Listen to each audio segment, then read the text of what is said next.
Добрый день, уважаемые участники и гости, и организаторы международной конференции «Сохранение языков народов мира и развитие языкового разнообразия в киберпространстве. Контекст, политика и практика». Дорогие коллеги, друзья, дамы и господа, для меня большая честь и огромное удовольствие от имени Международного организационного комитета конференции и от имени всех ее организаторов и спонсоров приветствовать вас в России, в одном из самых интересных мест нашей страны, Республики Саха-Якутия, в столице этой республики, в городе Якутск.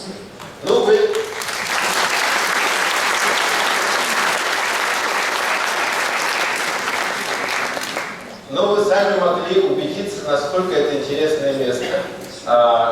Все вы участвовали в огромном количестве международных конференций, но я думаю, никогда еще такого входа на конференцию не было, по крайней мере, у многих. Это чудеса фантазии, творческого воображения якутов и всех, кто здесь на этой земле проживает. Но кроме того, Якутия – это уникальное место с точки зрения сохранения языков. Здесь стараниями не только доминирующего в России этноса русских, но и миноритарного в масштабах России этноса якутов сохраняются языки и культуры еще меньших по численности коренных народов Севера. И такого, как мне кажется, больше нигде в мире нет. Вот почему эта конференция, мы так хотели ее провести именно в Якутии, а не в Москве, не в Санкт-Петербурге, не в Владивостоке, и не в Новосибирске. Нынешняя конференция – это уже 4-я крупнейшая международная конференция по вопросам сохранения языков, сохранения языкового и культурного разнообразия в киберпространстве, которая проводится совместно Российским комитетом программы ЮНЕСКО «Информация для всех» с правительством Республики Саха-Якутия и Северо-Восточным университетом при поддержке правительства России, Министерства иностранных дел Российской Федерации, Комиссии Российской Федерации по делам ЮНЕСКО и Федерального агентства по печати и массовым коммуникациям. Мне очень приятно отметить, что нашими партнерами в этом году выступили также Федеральное агентство по делам национальностей и Межгосударственный фонд гуманитарного сотрудничества государств, участников Содружества независимых государств. И, конечно, неизменным партнером и патроном этих конференций всегда была и остается ЮНЕСКО, с которым мы много лет сотрудничаем самым тесным и плодотворным образом. Уважаемые дамы и господа, позвольте мне от имени всех участников конференции, от имени всех вас выразить искреннюю благодарность всем организаторам, партнерам и спонсорам конференции.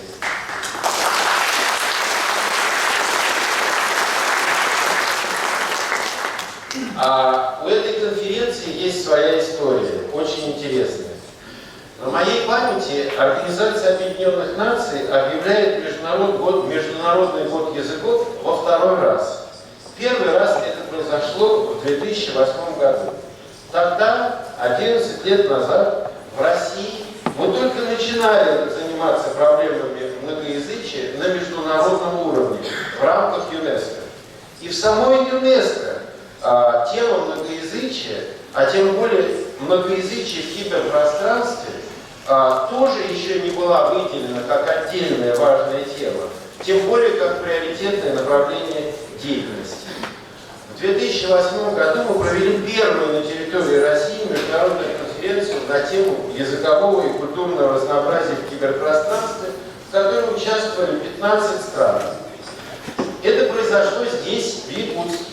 Это был наш вклад России в проведение Международного года языков. И это был наш первый опыт.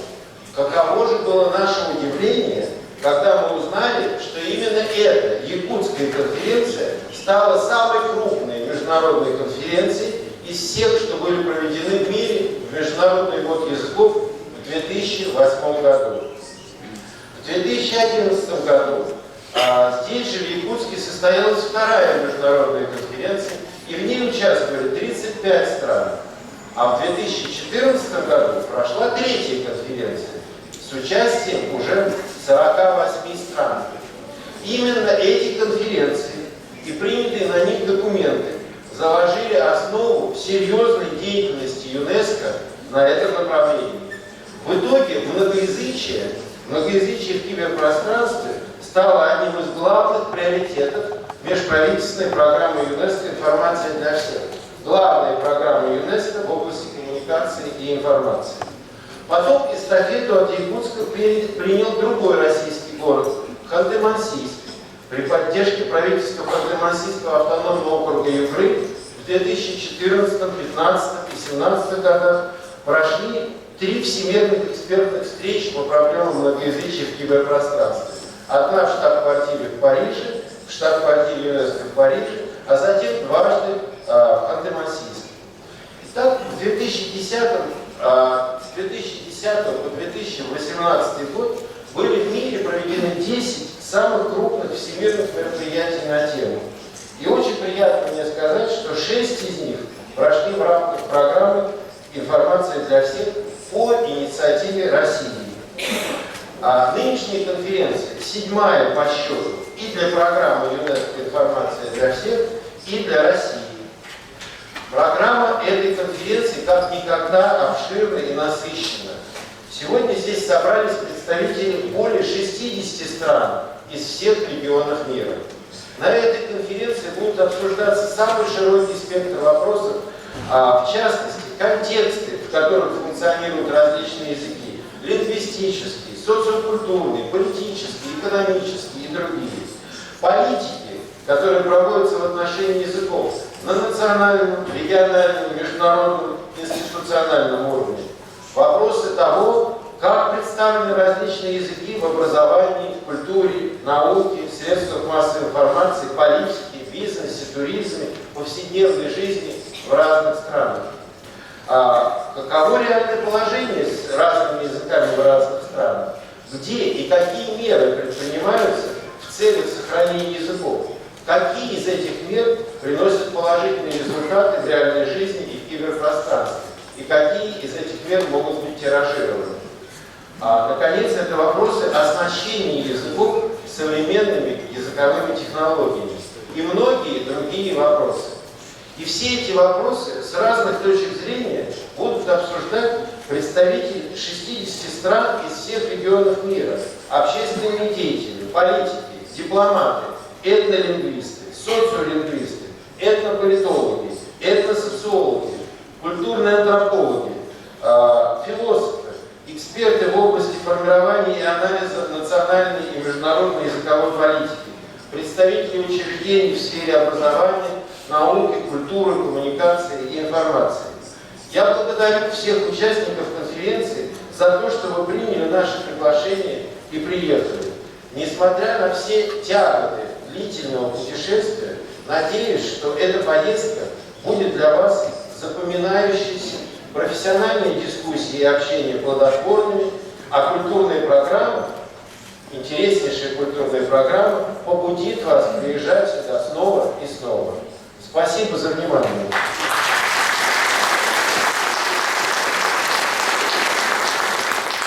Я объявляю конференцию открытой и с удовольствием предоставляю слово главе Республики Саха-Якутия господину Айсену Сергеевичу Николаеву.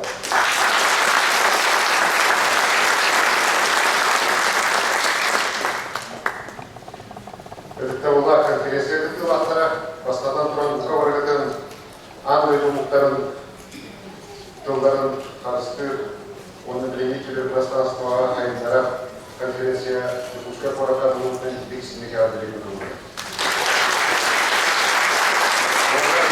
Господин Шаршук, уважаемые участники конференции, дорогие друзья, от имени жителей Республики Саха-Якутия горячо и сердечно приветствую вас. Для нас большая честь принимать столь представительную конференцию, посвященную Международному году языков коренных народов и их 60-летию членства России в ЮНЕСКО. Я желаю успехов в вашей многогранной деятельности и, конечно же, незабываемого пребывания у нас в Якутии. Уважаемые коллеги, как уже сказали, Якутия в 4-й раз становится площадкой для обсуждения вопросов сохранения и развития уникальных языков и культур, составляющих бесценное мировое наследие. Это очень символично и правильно. В нашей гостеприимной республике в мире и согласии веками живут представители более 120 национальностей. Языки играют решающую роль в человеческом общении, сохранении национальной идентичности и культуры, гармонизации межнациональных отношений.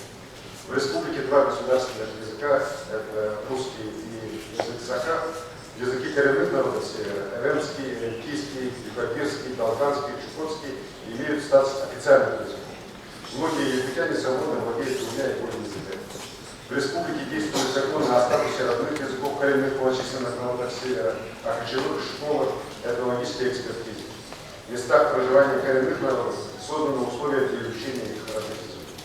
Мы гордимся тем, что наша Якутия по праву считается примером системной работы по сохранению многообразия. Для многонациональной республики это важнейший приоритет, основой ее дальнейшего гармоничного развития. По моему поручению с 2020 года начнется реализация специальной государственной программы, целью которой станет сохранение и развитие языков народов республики. Сохранить языки народов Якутии живыми в быту, в общении, в литературе и искусстве, в медиапространстве, повысить востребованность государственных и официальных языков республики, обеспечить реализацию права детей на обучение на одном языке, высокое качество изучения русского языка как общего для всех якутян. Вот основные направления нашей деятельности. Конечно, здесь очень важна мотивация всего общества, создание атмосферы интереса и уважения к языкам всех народов как безусловной ценности. Многое зависит от деятельности представителей науки, образования, культуры, творческих союзов, общественных объединений. Я уверен, что именно широта вовлеченности является самым важным условием эффективной языковой политики в многонациональном обществе. Уважаемые участники конференции, сегодня во всех сферах языковой политики востребованы современные подходы. Новые информационные технологии позволяют нам найти собеседников и партнеров практически в любой точке мира. Отныне расстояние уже не является помехой для общения. Но в то же время глобализация несет в себе огромные риски исчезновения для многих языков, особенно если они не представлены во всемирной сети интернет. Надо признать, что в условиях коренных изменений информационных форматов и способов общения архаичные методы сохранения языкового многообразия уже не работают. И это, наверное, самый серьезный вызов, который мы должны принять и вместе находить на него адекватные ответы. Сегодня неотъемлемой частью успешной деятельности по развитию языков является и становится уже цифровизация. В 2018 году у нас в республике завершен большой многолетний труд ученых Института гуманитарных исследований и проблем малочисленных народов севера, издан заключительный 15-й том большого толкового словаря якутского языка. Это абсолютно уникальный словарь, который собрал 80 тысяч слов якутского языка.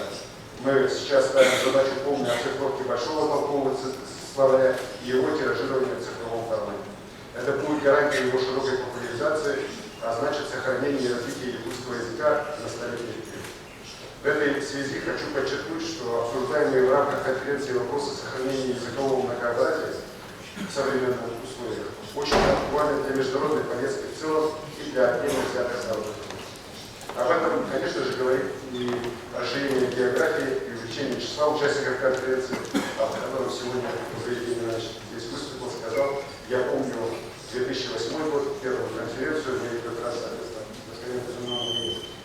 с именами Евгения Михайлова, тогда вице-президента республики, проводили, тогда участвовало 15 стран. Сегодня уже более 60 стран заявилось и приехало на сегодняшнюю конференцию. Уверен, что общими усилиями всех участников и организаторов нам удастся сформировать новые качественные подходы для сохранения богатства, красоты и мудрости наших родных языков в меняющейся мире. Желаю всем участникам конференции успешной и плодотворной работы. Большое спасибо.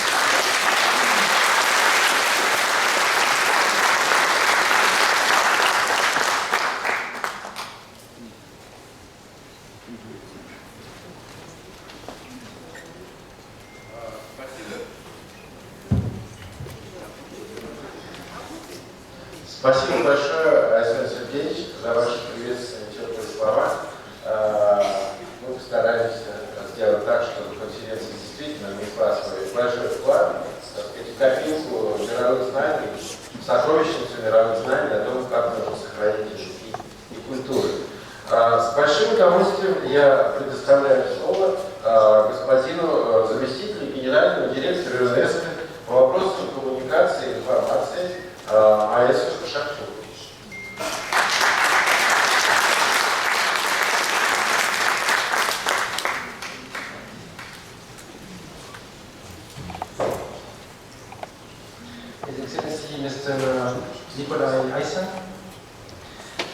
Madam Dorothy, Chair of IFAP, and my dear friend Oscar Kuzmin, the Vice Chair of IFAP.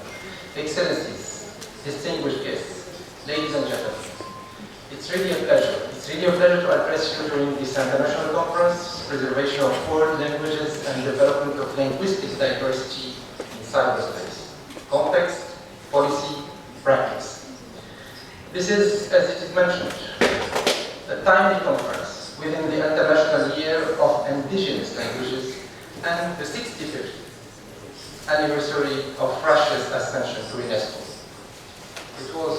It's a pleasure, and I was really surprised when I entered this venue, because I saw the program and I said, gala, opening gala.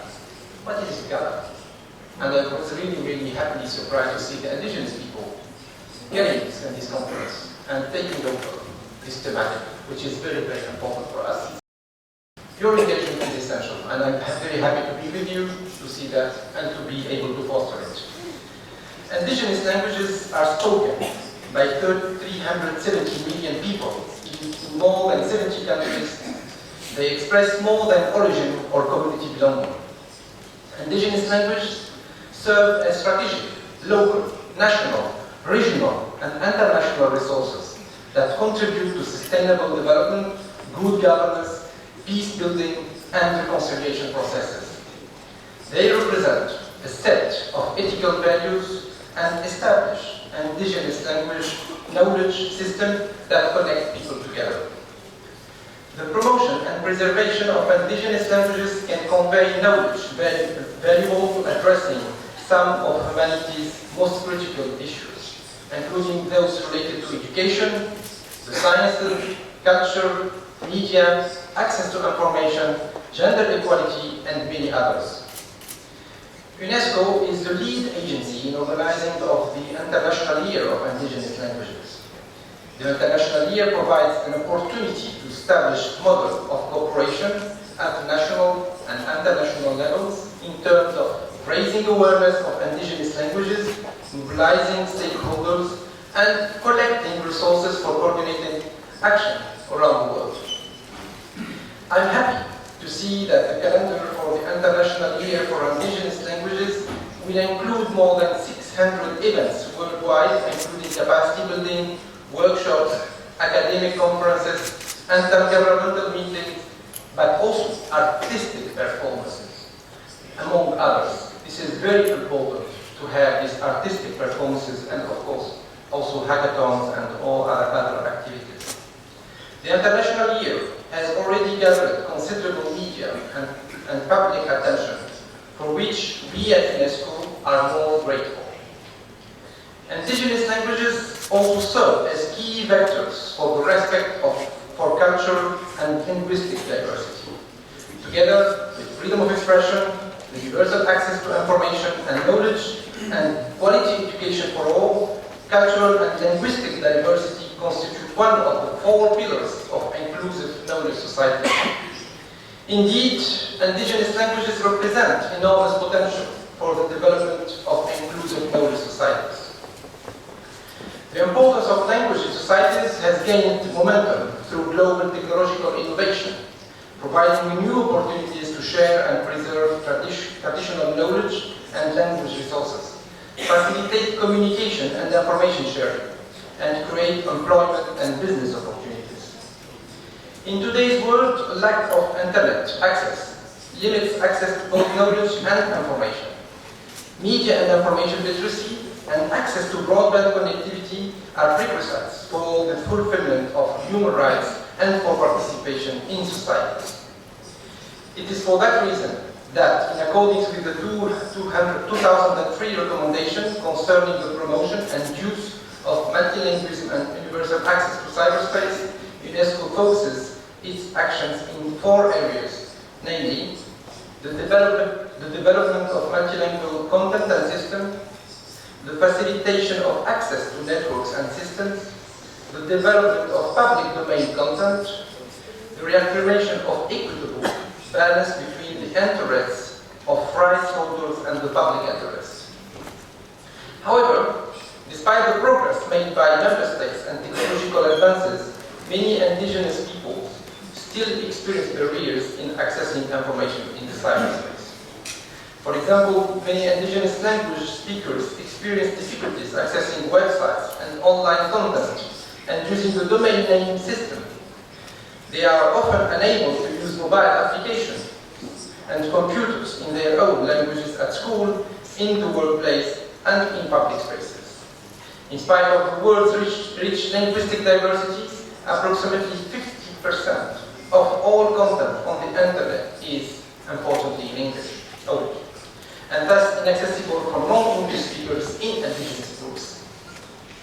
In order to safeguard linguistic diversity and to quote the 2030 Agenda for Sustainable Development, that no one is left behind, we must strive for an internet that is inclusive, open, diverse, and accessible to all.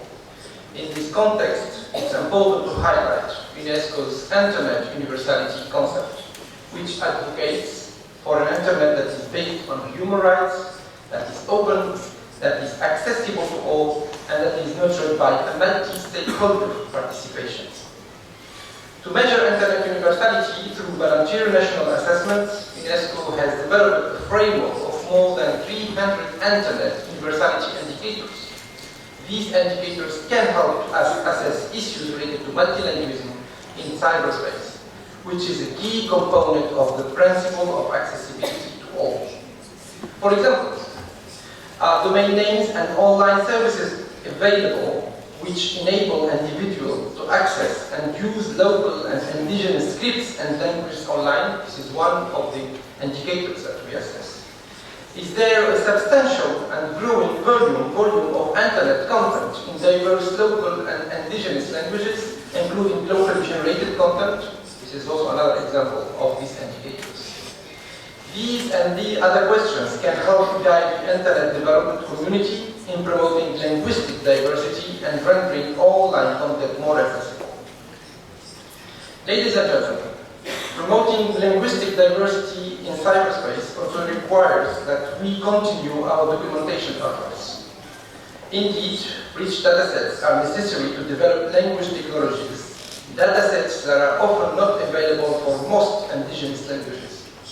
In addition, speakers of minority languages very seldom have the right skill sets to develop strategies for the promotion of their own languages online. In its efforts to promote linguistic diversity, UNESCO is planning to launch, by the end of the International Year of Indigenous Languages, an online platform called the World Atlas of Languages. The Atlas will include all of the world's languages, both those in danger and others. Aware of the digital divide in cyberspace, resulting from the availability of many languages on the internet, the Information for All program, IFAP, has made the multilingualism one of its 6 priorities. Thank you, Mr. President, for this. IFAP works with member states so that they can provide access to information for all, including access to quality information based on multilingualism and the availability of information in local languages. We are grateful to the Russian Federation as IFAP Vice Chair and the Chair of the Working Group for Multilingualism for bringing us together here in Yakutsk to reflect on the possibilities offered by the digital transformation so that we can develop the best tools and strategies to promote and preserve indigenous languages.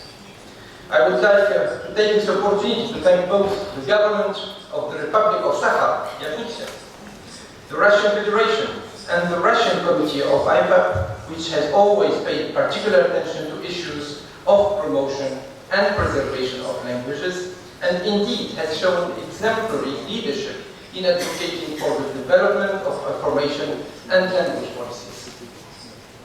Following our conversation this week, I hope that you, as participants, will continue to advocate for innovative knowledge society policies that include multilingualism and concrete initiatives based on the action plan for the organization of the International Year of Indigenous Languages in 2019. I would also like to invite you to continue our conversation later this year when we will organize an event in Paris on language technology at UNESCO headquarters. I would like at the end to thank you very much for your kind attention, and I wish you a fruitful conference. And I would like to be addressed also to the indigenous people that are connected together today. Thank you very much.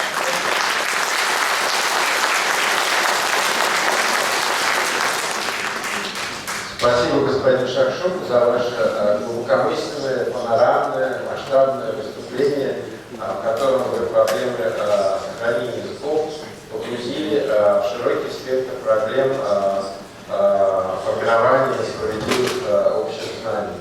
И, конечно, так сказать, от решения этого всего масштабного комплекса проблем зависит от того, будут ли языки чувствовать себя хорошо или не очень. Слово для приветствия предоставляется заместителю председателя Совета Федерации по федеративному устройству, региональной политике, местному самоуправлению и делам Севера Федерального собрания Российской Федерации Александру Константиновичу Акимову.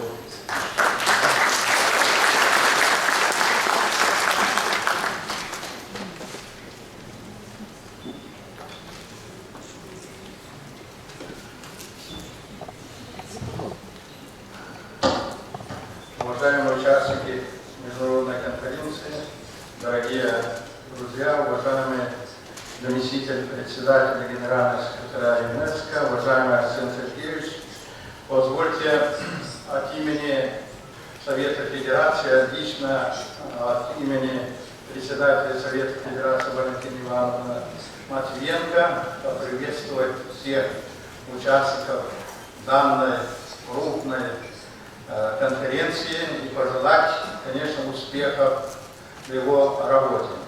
Дорогие друзья, я хочу сказать, что Совет Федерации принял самое активное участие и поддержали лично Валентина Ивановна Матвиенко. Она направила участие в конференции свое приветствие, я потом зачитаю обязательно. И, конечно, она поддерживает, она была в Якутии, здесь и непосредственно знает хорошо обстановку, какая работа проводится в нашей республике и в целом ЮНЕСКО.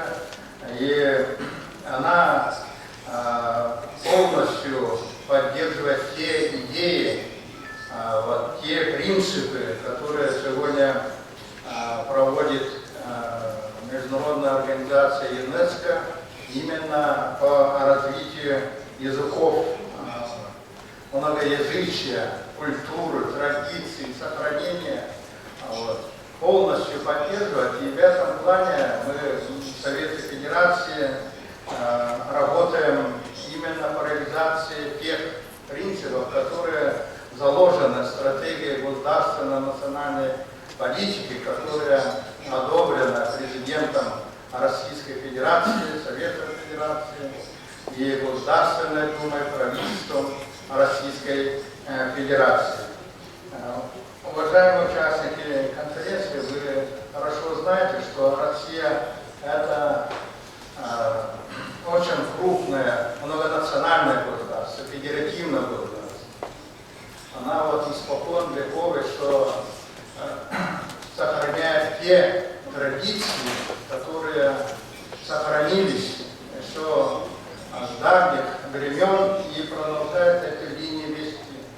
Как в свое время сказал один крупнейших мыслителей, философов Ильин, Россия сколько приняла народов, языков, она столько и сохранила по сравнению с другими государствами. Вот это мы историю хорошо знаем. А Россия в этом плане имеет огромный, уникальный опыт сохранения, развития культуры и традиций, в том числе коренных малочисленных народов Севера, Сибири и Дальнего Востока. Об этом можно очень долго говорить, мы об этом будем и говорить. Здесь уже недавно тоже собирались, и об этом было очень интересное обсуждение, и мы полностью поддерживаем. Здесь среди именно коренных народов Севера, Сибири и Дальнего Востока. Я хочу сказать, что мы буквально недавно, вот Федосия Васильевна Гаусова здесь присутствует, были у министра просвещения Ольги Юрьевны Васильевой, буквально о сохранении, тоже развитии кочевых школ. Это тоже инициатива республики, тоже поддержанная ЮНЕСКО, именно развитие кочевых школ, сохранение языков, понимаете. И здесь будут подготовлены проект законов, предложений, вот. И Ольга Юрьевна поддержала, думаю, обязательно вместе вот,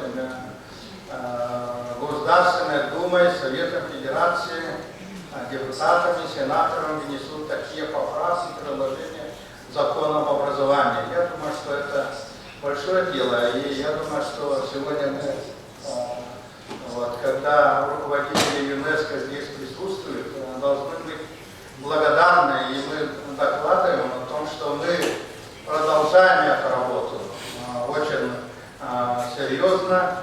И то, что Геннадий Иванович здесь говорил, я согласен и благодарен за то, что он сегодня и Республику Саха приводит как пример вот, многим другим субъектам Российской Федерации и многим даже другим государствам. И Республика Саха, Якутия тоже очень многонациональная республика, Александр Сергеевич об этом говорил, и который всегда проводил эту работу очень последовательно, целенаправленно. И здесь впервые были созданы комиссии по языковой политике, крупные международные конференции, и что ЮНЕСКО не случайно поддерживает и проводит здесь эти такие крупные конференции. То, что ЮНЕСКО поддержала Епа-Солонко, вот, наши, это наши праздники, это, я считаю, это тоже показывает, что Республика Саха-Якутия сегодня проводит огромную работу, вот именно не только по языковой политике, да, вот именно по сохранению культуры, традиций коренных народов. И не случайно вот уже второй раз объявлено десятилетие языков коренных народов по линии Организации Объединенных Наций. И эта работа сегодня продолжается. Я хочу сказать, что когда обсуждали закон,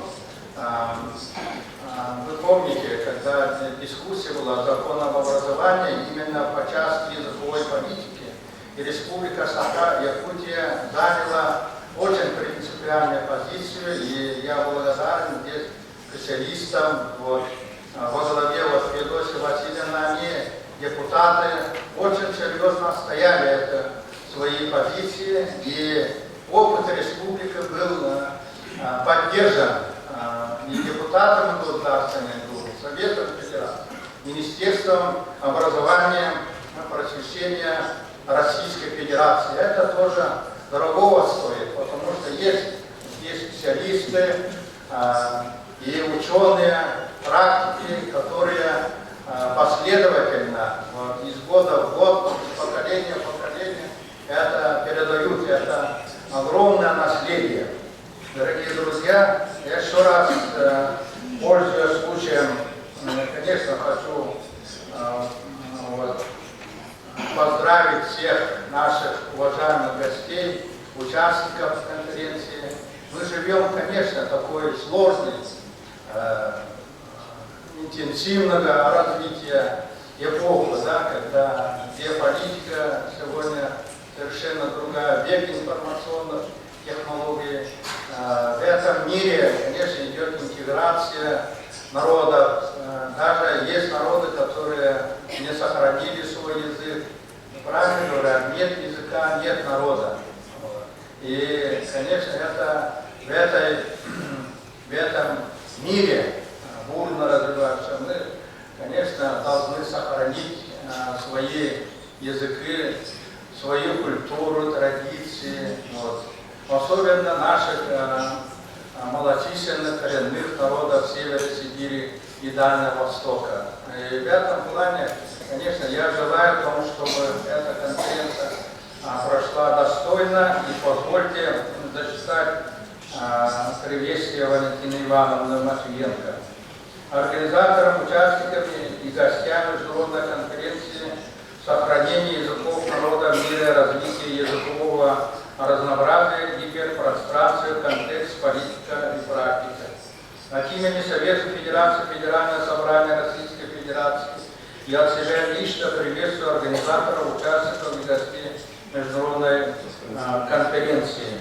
Сохранение языков народа, мира и развитие языкового разнообразия в киберпространстве, контекст, политика, практика, которая проходит в рамках объявленной Организацией Объединенных Наций Международного года языков коренных народов. В Российской Федерации бережно относится к сохранению языковых, культурных, духовных традиций и ценностей. Признанием этого является проведение такого представительного мероприятия в городе Якутске. Очень важно, чтобы общими усилиями языки всех народов мира продолжали жить и развиваться, являясь достоянием не только народов, которые на них говорят, не только конкретной страны, но и всей мировой цивилизации. Уверены, что международная конференция будет способствовать сохранению и развитию языкового разнообразия, лучших практик преподавания языков, расширения культурных связей, воспитания гражданственности и патриотизма, любви к родине, уважения к представителям других культур. Желаю успехов и плодотворной работы. Валентина Ивановна Матвиенко.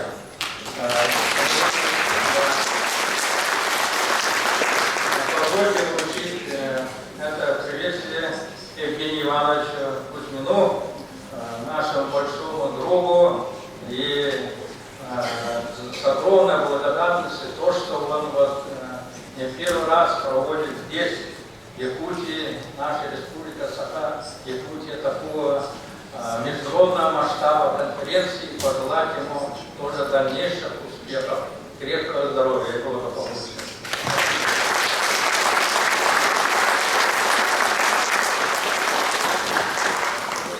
Я пользуясь случаем хотел, мы недавно провели здесь выездное заседание Совета тоже по делам Арктики и Антарктики. Я в связи с этим хотел бы Арсению Сергеевичу, уважаемому, вручить тоже приветствие Совета Федерации с благодарностью за подготовку и проведение данного выездного заседания Совета по Арктике. Тоже идет подготовка проектов законов, в том числе и по коренным народам, малочисленным народам Севера Сибири, Дальнего Востока, и вручить приветственный адрес с огромной благодарностью.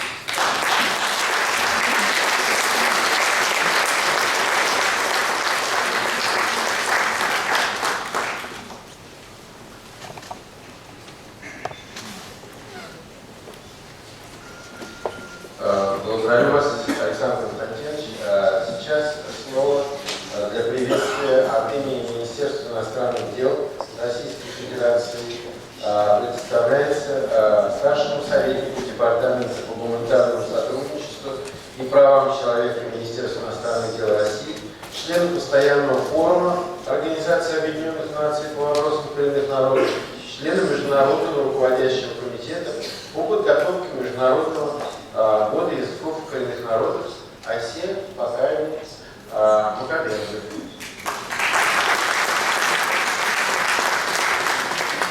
Добрый день, уважаемые друзья!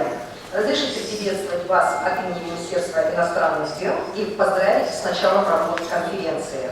Приветствую зарубежных гостей, которым предстоит познакомиться с уникальным опытом России и Якутии по сохранению и развитию родных языков и культуры, также обсудить важные, актуальные вопросы многоязычия в киберпространстве, а также насладиться гостеприимством этого северного края. Позвольте по поручению министра Сергея Викторовича Лаврова зачитать его приветствие. Организаторам, участникам и гостям международной конференции «Сохранение языков народов мира и развитие языкового разнообразия в киберпространстве». Контекст, политика, практика.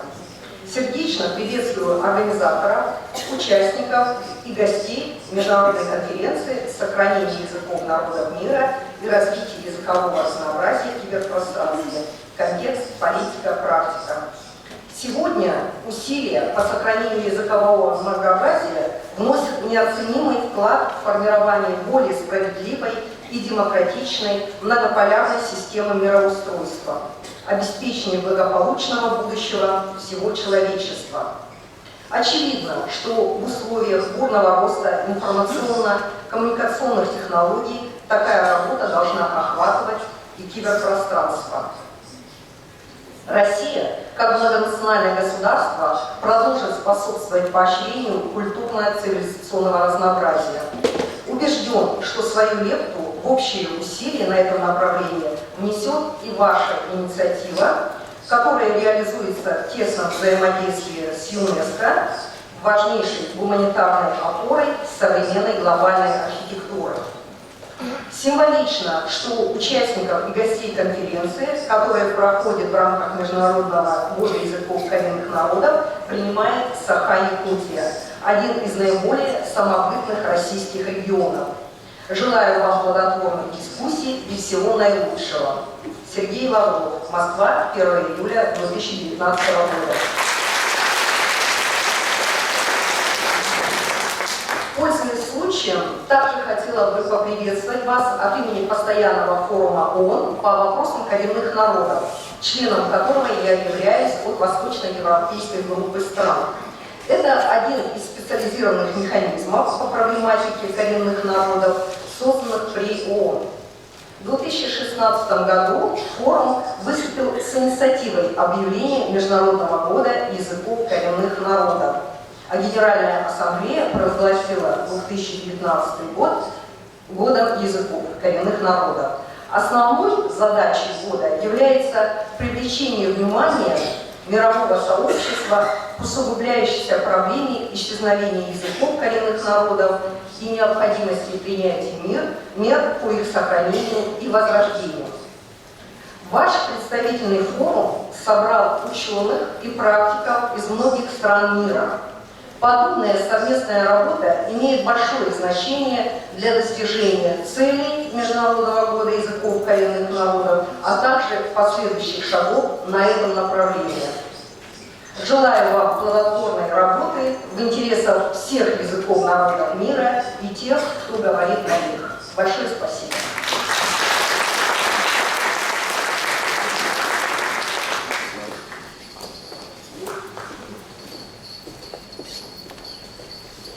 Спасибо, уважаемая Оксана Бакаевна.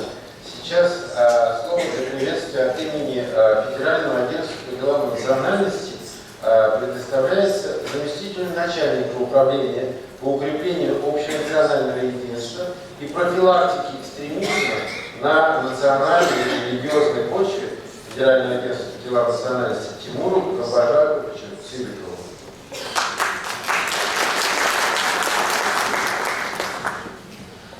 Уважаемый Максим Сергеевич, уважаемый Евгений Иванович, уважаемые члены президиума, дорогие коллеги, уважаемые гости, позвольте огласить приветствие руководителя Федерального агентства по делам национальности Игоря Вячеславовича Барина. Уважаемые коллеги, дорогие друзья, рад приветствовать вас на международной конференции «Сохранение языков народов мира и развитие языкового разнообразия в киберпространстве. Контекст, политика, практика» на гостеприимной земле Республики Саха-Якутия. Актуальность проведения столь представительной конференции в Международный год языков коренных народов не вызывает сомнений, а лишь подчеркивает то огромное внимание, которое все мировое сообщество уделяет проблеме сохранения языкового многообразия. Безусловно, век повсеместной информатизации невозможно не реагировать на вызовы, которые цифровизация ставит перед обществом. Функционирование языков в информационной среде зависит от способности народов и их носителей найти свое место и роль в глобализированном киберпространстве. Решение таких вопросов требует активного обсуждения и вовлечения всех уровней власти, общественных организаций и международного сообщества. Уверен, проведение международной конференции внесет свой вклад в решение поставленных задач. Желаю участникам интересной дискуссии и успешной работы. С уважением, Игорь Баринов. Уважаемые коллеги, добавлю, что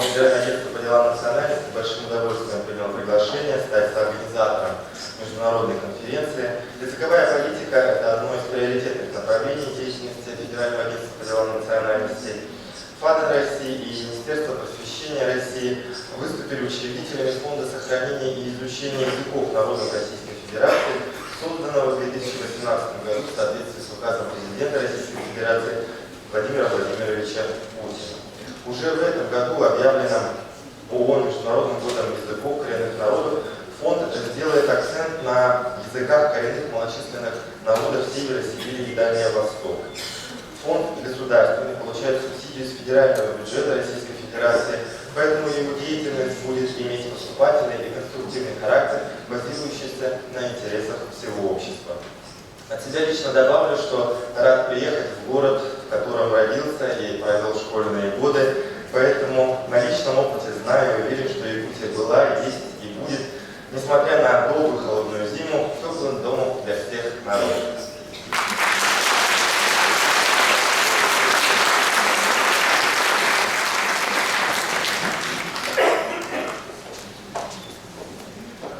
Спасибо, Тимур Бажапович.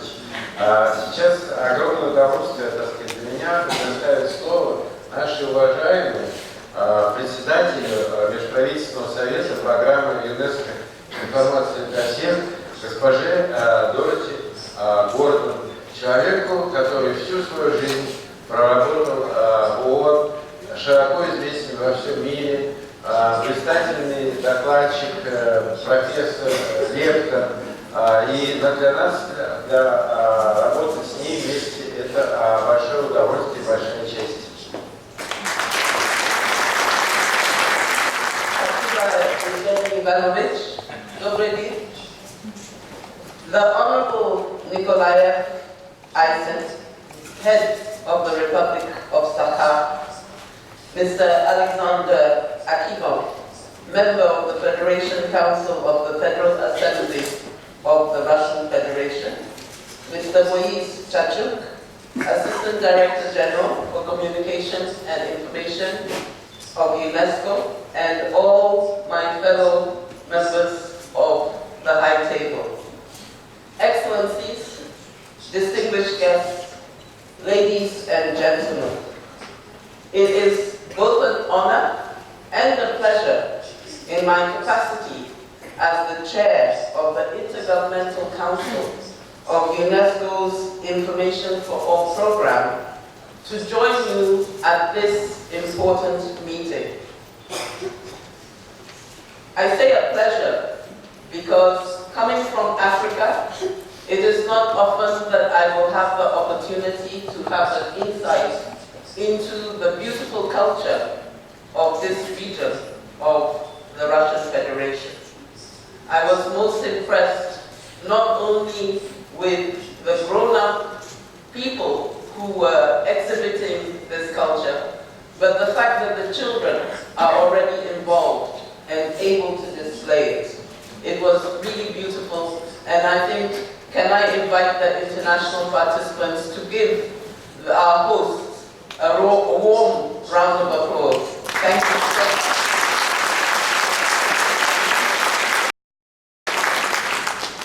The fact is that as the chair of the Intergovernmental Council of IFAC, I am not a UNESCO staff member. I represent member states who are deeply committed to the Information for All program, and many of whom are represented here. I'm so happy that we have about 60 countries represented here. But let me say how grateful we are to the Russian Federation in particular for their continued support to the work of IFAC, and particularly the work of the Russian Committee for IFAC, which through its dynamism continues to host landmark conferences on very important themes. And we can see how this theme, this focus on multilingualism, has grown from the original conference with only 15 people to today, where we have hundreds of participants. And today is perhaps, how should I put it? It is more important today than ever before, in my opinion, that we focus on these issues. In 2003, the General Conference issued its declaration on cyberspace and language. But today, we have many new challenges. We have a focus, I should say, I'm an economist by training, and in economics, we do not like monopoly. Monopoly does not encourage innovation, it does not encourage proper prices, and it doesn't encourage growth. Right now, we have many monopolies when it comes to our digital world. And apart from the monopoly of the use of the English language, we have many concerns about the use of artificial intelligence, the link between computer science and psychology, data exploitation. There are many issues today that we as a society have to decide on in terms of the direction of our future. And we cannot do that without the involvement of all people. As we say in the SDGs, no one must be left behind. And that means that we have to involve everyone. That means that we have to have more indigenous languages in cyberspace. And the Russian Federation has had excellent policies that have been supporting this for many years. I have been very privileged to attend the meetings in Khanty-Mansiysk and to learn about how young children are encouraged to use audio and video materials, preparing them in their indigenous languages for competitions. This is just one example of the kind of techniques we can use that are fundamental to the knowledge-sharing agenda of UNESCO and IFAC. I was very happy that the ADG mentioned the Rome Principles: rights, openness, access, and multi-stakeholder. This is the internet that we want. And I hope that we will be able to use the Internet Universality Indicators to raise awareness on these issues and to actually measure progress. Because once we have a goal, if we are not measuring progress, then it's difficult to publicize how well we are doing or what we need to do more. I am hoping that this conference, with the involvement of academia, practitioners, government, private sector, not-for-profit organizations, bringing together all these communities, that together we will be able to come out with very useful policy directions, which I in turn will be able to take back to member states and encourage them in their efforts. So once again, let me thank all of our sponsors, and in particular our hosts. Let me try a little bit of the local language. Ulakan Maktal, Spasiba Большое.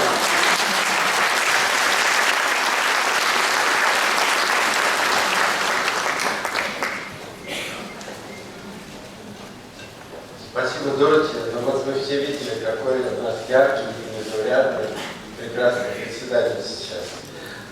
Я с большим удовольствием предоставляю слово председателю правительства Республики Саха-Якутия Владимиру Викторовичу Солодову.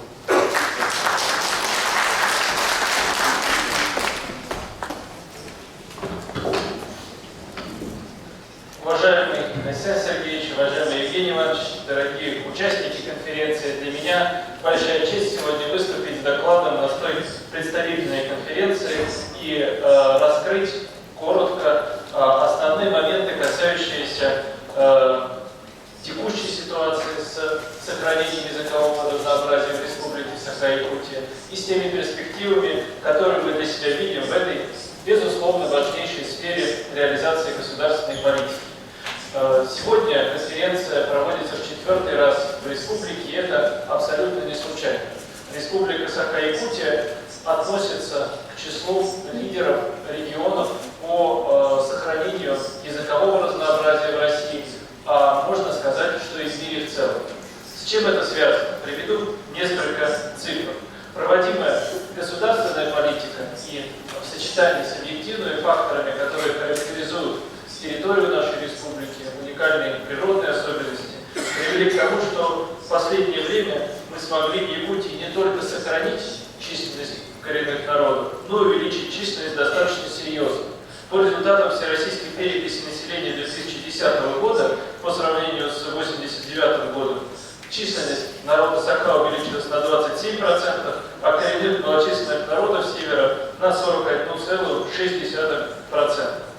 В республике Саха-Якутия осуществляется планомерная и постоянная системная работа по распространению государственных языков русского и саха и местных официальных языков ивенкийского, игенского, юкагирского, долганского, чукотского.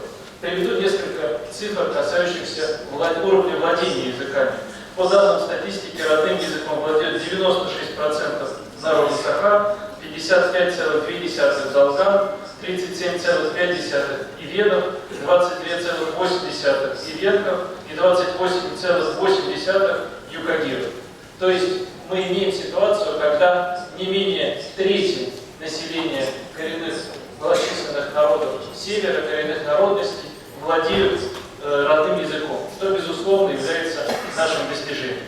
В настоящее время в школах республики на родном якутском языке обучается 52 тысячи детей, и около 2000 детей изучают по школьной программе местные официальные языки. Еще 2500 изучают родной язык в факультативах или кружках. С чем связаны такие результаты и с какими факторами мы связываем те успехи, безусловно, которые я отметил? Уникальный языковой ландшафт Республики Саха-Якутия сложился в результате ряда факторов, важнейшим из которых стало вхождение Якутии почти 400 лет назад в состав российского государства. Народности, которые проживают в Якутии, вступили в путь гармоничного экономического, политического и культурного сближения с русским народом. И одновременно на территории Якутии сформировался целый ряд феноменов языкового и культурного характера, которые я хочу коротко отметить. Так, с 17 века на территории Якутии появились островки, где русские землепроходцы остались жить и сохранили самобытный язык. В настоящее время русско-устинцев и жителей Походска выделяют в отдельную культурно-этнографическую группу русских. А жители русского устья, например, как наиболее яркий такой феномен, живя в окружении местных народностей, отчасти смешиваясь с ними, тем не менее сохранили почти в неприкосновенности родной язык, устное народное творчество и, главное, истинно русское самосознание. В настоящее время совместно с руководством Новгородской области мы проводим активную политику по культурному обмену между нашими регионами, потому что именно Новгородская область является исторической родиной тех жителей, которые в настоящее время в русском устье проживают. Приведу второй пример. Селение вдоль реки Лены по пути Сибирского почтового тракта также местами сохраняется язык и самобытность, которая сформировалась в результате населения данной территории ямщиками и пашенными крестьянами. Они сыграли значительную роль в истории Якутского края, развитии экономики, культуры, и во многом эта территория сохраняет также свою самобытность на протяжении веков. Приведу третий пример, чуть более современный, однако также отдаленный от сегодняшнего дня. Это эпоха политической ссылки в Якутии, когда в результате контактов со ссыльными появилась возможность реального расширения горизонтов культурного развития населения наших районов. Несмотря на суровый режим, в начале 20 века политические ссыльные вели большую научную и просветительскую работу среди местного населения. Приведу яркий пример деятельности Эдуарда Пекарского, который, чтобы объясниться с местным населением, начал изучать язык, записывать якутские слова с русским переводом, и в результате его упорного 40-летнего труда появился словарь якутского языка из 30 тысяч слов, который стал первым систематическим словарем якутского языка и, по сути, стал одним из фундаментов развития и фиксации в письменном виде якутского языка, наследия и культуры. Последний пример, который я хочу привести относительно уникальных феноменов, которые характеризуют языковое разнообразие и языковой ландшафт, который сложился и сохранился до современного дня в Якутии, это та роль, которую в сохранении языка и его развитии сыграл героический эпос Колобков, который является самым крупным жанром жанром и кульминацией якутского фольклора. Именно благодаря поэмам Молотко удалось сохранить язык без письменности. Длина поэм в среднем составляет от 10 до 40 тысяч стихотворных строк, и крупные Молотко делись в течение 7 суток. В 2005 году, признавая вклад Молотко в развитие культурного и языкового разнообразия, ЮНЕСКО объявила Молотко одним из шедевров устного и нематериального творчества. Сегодня мы продолжаем и активно реализуем государственную политику по сохранению и популяризации родных языков, поскольку она служит не только содействию языковому разнообразию, многоязыковому образованию, развитию более полного знакомства с языками и культурными традициями по всему миру, но и, мы уверены, укрепляет солидарность, основанную на взаимопонимании, терпимости и диалоге. Принцип многоязычия, о котором уже говорила уважаемые предыдущие выступающие, приобретает все большую поддержку на всех уровнях. И несмотря на то, что ведется много исследований, дискуссий по данному вопросу, не вызывает сомнения, что многоязычие оказывает серьезное влияние на культуру, на духовные потребности, на формирование личности. Сейчас в Республике Саха-Якутия мы изучаем влияние мультиязычной среды на развитие креативности, на способность к принятию эффективных решений в условиях неопределенности, на развитие предпринимательской среды.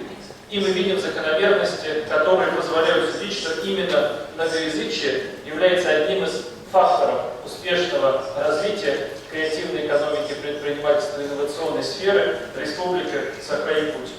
Организация Объединенных Наций объединила 2019 год Международным годом языков коренных народов в целях поддержки, поощрения и активизации коренных народов. Мы активно участвуем в реализации партнерских проектов и благодарны ЮНЕСКО за активное сотрудничество, ярким примером которого является сегодняшняя конференция. В этом году исполняется 28 лет сотрудничеству Республики с ЮНЕСКО, и они наполнены конкретными делами на направлении пропаганды и развития культурного и научного потенциала Республики Саха-Якутия и распространения нашего опыта по всему миру. В сотрудничестве с ЮНЕСКО за прошлые годы были реализованы такие уникальные проекты, как «Ключевая школа», «Учителя Арктики», проведены при поддержке и при активном участии ЮНЕСКО международные мероприятия «Дети Азии спортивной тематики», Летский образовательный форум получил серьезное развитие, а также в прошлом году впервые были проведены международные интеллектуальные игры. Какие основные задачи мы видим перед собой по развитию языкового разнообразия в ближайшие годы? Их можно разделить на два ключевых блока, два ключевых приоритета стоят перед нами. Первое – это обеспечить изучение языков нашими детьми в школе, обеспечить наличие необходимой продукции, необходимого контента, необходимого содержания на языках, на родных языках. Второе, и это уже тоже неоднократно обсуждалось и вынесено в заглавие сегодняшней конференции, это присутствие языков и их многообразие в виртуальной среде. Мы в Республике Саха-Якутия большое внимание уделяем развитию книгоиздания. Здесь могу привести пример, что ключевое наше издательство, национальная издательская компания «Бичик», с 2010 года проводит работу не только по созданию традиционных книжных изданий, но и над созданием интерактивных мультимедийных изданий, электронных книг, аудиокниг, мобильных приложений, которые сейчас доступны в App Store, Play Market, в Литресе и других площадках по распространению цифрового контента. Одним из ключевых проблем, одной из ключевых вызовов является реализация и распространение языкового многообразия в виртуальной среде. Как было отражено в Югорской декларации 2017 года, нам необходимо разработать соответствующую языковую политику, а также развивать языковые ресурсы и платформы, в особенности многоязычное киберпространство, в котором сегодня представлено менее 5% всех языков, которые существуют в мире. И я уверен, что те инициативы, которые сегодня уже были озвучены, как создание атласа языков или ряд других, будут способствовать успешной реализации данного направления. Что мы делаем в республике на практике для реализации данного направления работы? Упомяну, что государственные услуги в Республике Саха-Якутия в электронном виде оказываются на обоих государственных языках, русском и официальные порталы и сайты на языках коренных малочисленных народов Севера, Сибири и Дальнего Востока. В рамках реализации профильной подпрограммы мы проводим работу по разработке шрифтов и использованию международного стандарта кодирования символов алфавитов якутского языка, а также языков коренных малочисленных народов. В школах республики мы распространяем программу проверки орфографии якутского языка Сахаспелов и цифровые образовательные ресурсы, которые направлены на вовлечение наших детей в богатство родных языков и родных культур. Отрадно, я хочу это отдельно отметить, что в реализации проектов по сохранению языков у нас включены провайдеры услуг и бизнес-структуры. Так, Сбербанк поддерживает проект по сохранению исчезающих языков, Якутский энерго юго-киевскому языку особое значение уделяет, Алмаза Анабара поддерживает проекты, связанные с сохранением диалекта русского устья, и ряд других примеров тоже есть. Мы уверены и мы видим, что те языки, которые не будут машиночитаемыми, станут близки к вымиранию. У них просто нет перспектив. Поэтому для нас приоритетом является реализация проекта по цифровизации, по созданию автоматического перевода с якутского языка. Сейчас соответствующий проект реализуется республиканским лицеем совместно с группой разработчиков на основе больших данных и искусственного интеллекта. Большая работа также проводится Северо-Восточным федеральным университетом имени Максима Кировича Амосова. Я уверен, что в докладе Евгения Савина Михайлова более подробно эта информация прозвучит. Не буду отнимать ваше внимание. С 2020 года мы приняли решение о том, что в Республике Саха-Якутия мы будем реализовывать отдельную целевую государственную программу сохранения, изучения и развития государственных и официальных языков в Республике Саха-Якутия на 2020-2024 год. Данная программа станет логическим продолжением языковых программ, которые ранее реализовывались, и подчеркнет тот статус и приоритетность, который в Республике Саха-Якутия мы уделяем сохранению языкового и культурного разнообразия. Уверен, что и сегодняшняя конференция станет для нас в республике важным источником дополнительной информации, дополнительных инициатив, а также, уважаемые участники из других регионов, из зарубежных стран, вы почувствуете и проникнетесь теми практиками и теми проектами, которые в этой сфере мы уже реализуем в республике. И в результате наша совместная работа позволит консолидированно принять и реализовать впоследствии важные своевременные решения для того, чтобы сохранить всю богатую палитру языкового разнообразия нашего мира. Уверен, что языковое разнообразие, языковой ландшафт, языковая экология и ее сохранение имеют не меньшее значение, чем сохранение окружающей среды. И совместными усилиями мы сможем решить стоящие в этой сфере задачи. Спасибо за внимание.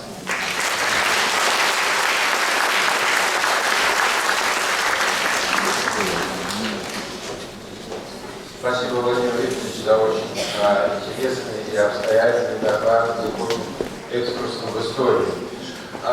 Сейчас, уважаемые участники конференции, вам предлагается посмотреть один из очень известных обрядов здесь, в Якутии, обряд одевания невесты.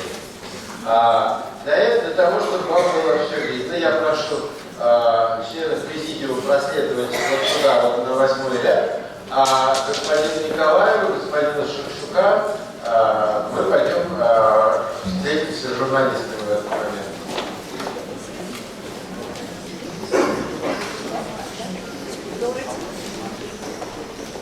Выступали в качестве своеобразного прикрытия от неопознанных сил природы. Перед камельком стелится коврик из белой конской шкуры, на которую встает невеста и проводится церемония одевания свадебных одежд. Дорогие гости, разрешите начать показ обряда одевания якутской невесты, которая всегда остается процессом значимым, волнительным и проводится в строгом внимании.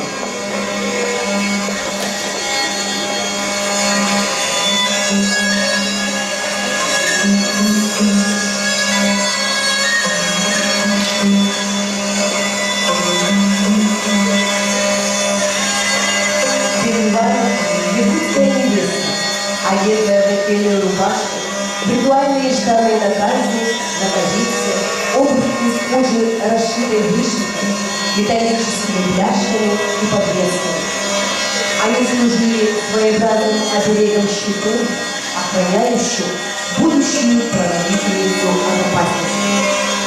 На талии подвязывается поясом тюзюльник с спадающими подвесками колокольчиками. Звон колокольчиков, брецание подвесок свидетельствует о целомудрии и нравственной чистоте будущей невесты.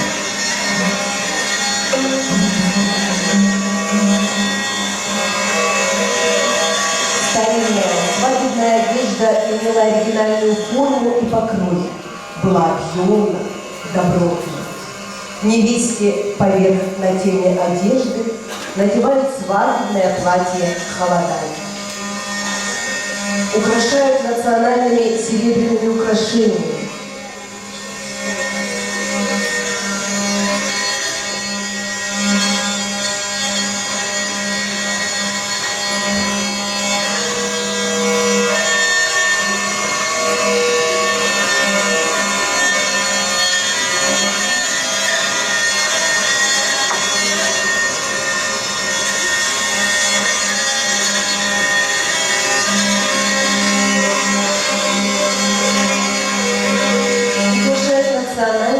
Серебряными украшениями. Одевают серьги, гривы, нахостное украшение, браслеты и нательник бастына. Все украшения выполняют магическую, охранную и благожелательную функцию.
Якутской свадебной одежде отражается эстетика народа, овеществляющая его духовные идеалы и мировоззрение. Невесте поверх платья надевают обрядовое свадебное пальто-безрукавку тамалайсон, отделанное мехом и богато вышитое бисером в сочетании с металлическими бляшками и подвесками.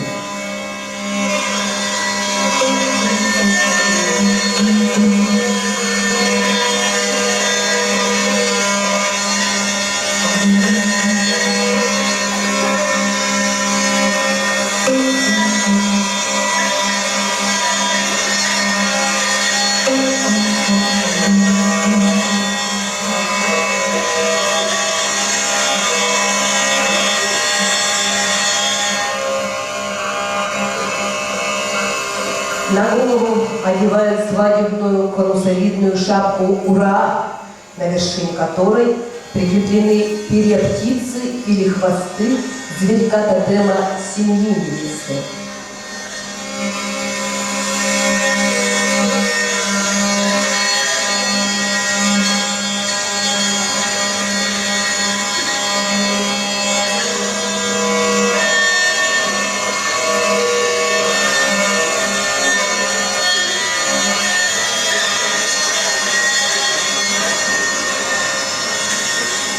Женщины одевают невесту в булдаксу.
Одевают серебряный пояс с набедренными украшениями подвесками, шипчики, труп с полусферой, цветок сандала, календарь, капалушку, кресала, ряд сумочек хаппа и сетка.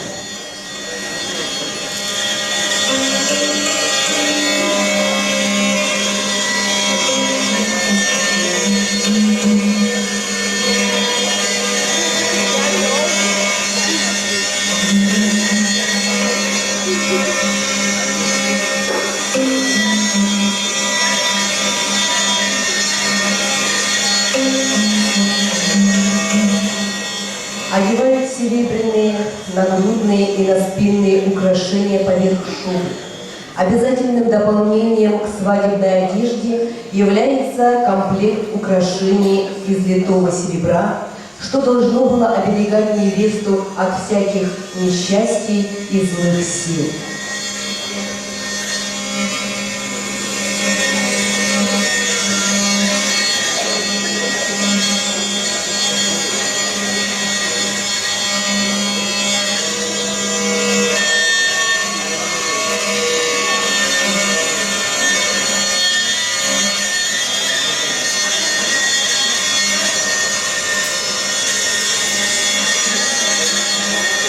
Вместо шапки «Ура» надевают зимнюю шапку «Джабака».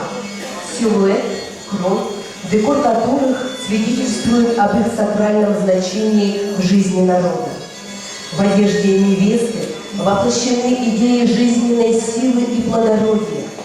В знаковой символике закодировано благополучие супружеской жизни, а в силуэте выражена космографическая структура Вселенной.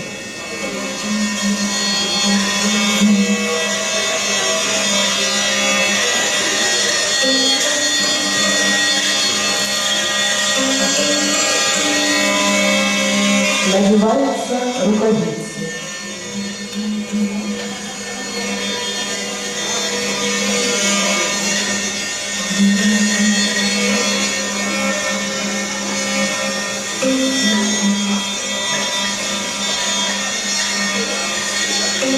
Таким образом, вся одежда невесты во всех ритуальных действиях во время свадебного церемониала не только сохраняла свою древнейшую магическую функцию охраны женщины, продолжательницы рода от вредоносных сил, но и способствовала благополучию дальнейшей семейной жизни невесты и должна была обеспечить ее будущее благосостояние.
я не собираюсь и не умею продолжить пение, танцы, одевание. И ваши аплодисменты я расцениваю как приглашение к продолжению наших разговоров и докладов. Жанр, конечно, менее зрелищный, более скучный, но необходимый. Поэтому сейчас я прошу членов президиума снова занять свои места.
Я сейчас с огромным удовольствием предоставляю слово нашему другу, чрезвычайному полномочному послу, постоянному представителю Саудовской Аравии при ЮНЕСКО, господину Ибрагиму Аль-Балави.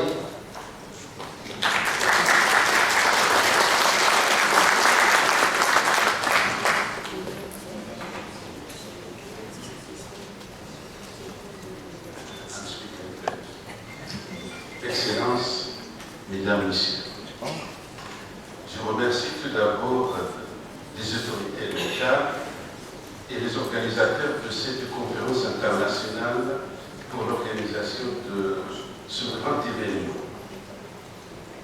Je vais parler en tant que sociolinguiste. Certes, les langues servent à communiquer et expriment des cultures et des identités. Mais les rôles de marqueurs culturels et identitaires fait qu'elles n'existent pas visibles. Le thème de notre conférence suscite la question suivante. En quoi le cyberespace est-il un outil pour développer des contenus sur les langues et promouvoir leur diversité? Il est question de réfléchir au contenu sur les langues dans le cyberespace à la manière de les construire et au sens de leur donner. Mon intervention vise à montrer en quoi le cyberespace est un outil important pour préserver les langues et promouvoir la diversité linguistique à travers un processus éducatif qui forme à l'altérité. Il s'agit d'une éducation qui assure un accès de qualité à l'information et qui articule le virtuel et le réel. Cette articulation doit considérer la diversité comme une base pour construire des valeurs communes à travers une dynamique recherche-action qui entretient une pédagogie de l'interculturalité. Le but est de renforcer la cohésion sociale et concevoir un futur partagé. Renforcer l'éducation à l'accès au cyberespace dans le système éducatif est indispensable dans le monde fragmenté d'aujourd'hui où les sociétés se morcellement conséquents ou bouleversements liés aux nouvelles technologies qui portent et perturbent le repère éducatif traditionnel. D'où l'impératif de conjuguer l'éducation aux technologies et l'éducation à l'altérité, ce qui permet de cimenter la société en éduquant à la diversité des langues et des cultures, éléments fondamentaux de la construction sociale. Les contenus concernant la diversité des langues dans le cyberespace, ils doivent être construits. Une telle construction ne va pas d'elle-même. Nous devons constamment avoir à l'esprit la question suivante. Est-ce que les contenus sur les langues dans le cyberespace favorisent des interactions pour construire l'altérité? Est-ce que le cyberespace favorise des espaces multilingues communs et construisent l'interculturalité qui nourrissent le dialogue des cultures, qui stimulent le rapprochement des identités et renforcent des valeurs partagées? Добрый день, уважаемые дамы и господа, уважаемые участники конференции, уважаемые организаторы. Я сегодня очень счастлив присутствовать на вашей конференции. Языки используются для общения и выражения культур и идентичности, но их роль в качестве маркеров культуры и идентичности означает, что они не сосуществуют мирно. Их контакт приводит к напряженности, связанной с отношениями между группами и сообществами. Напряженность, которую социолингвисты называют языковые конфликты и языковые войны.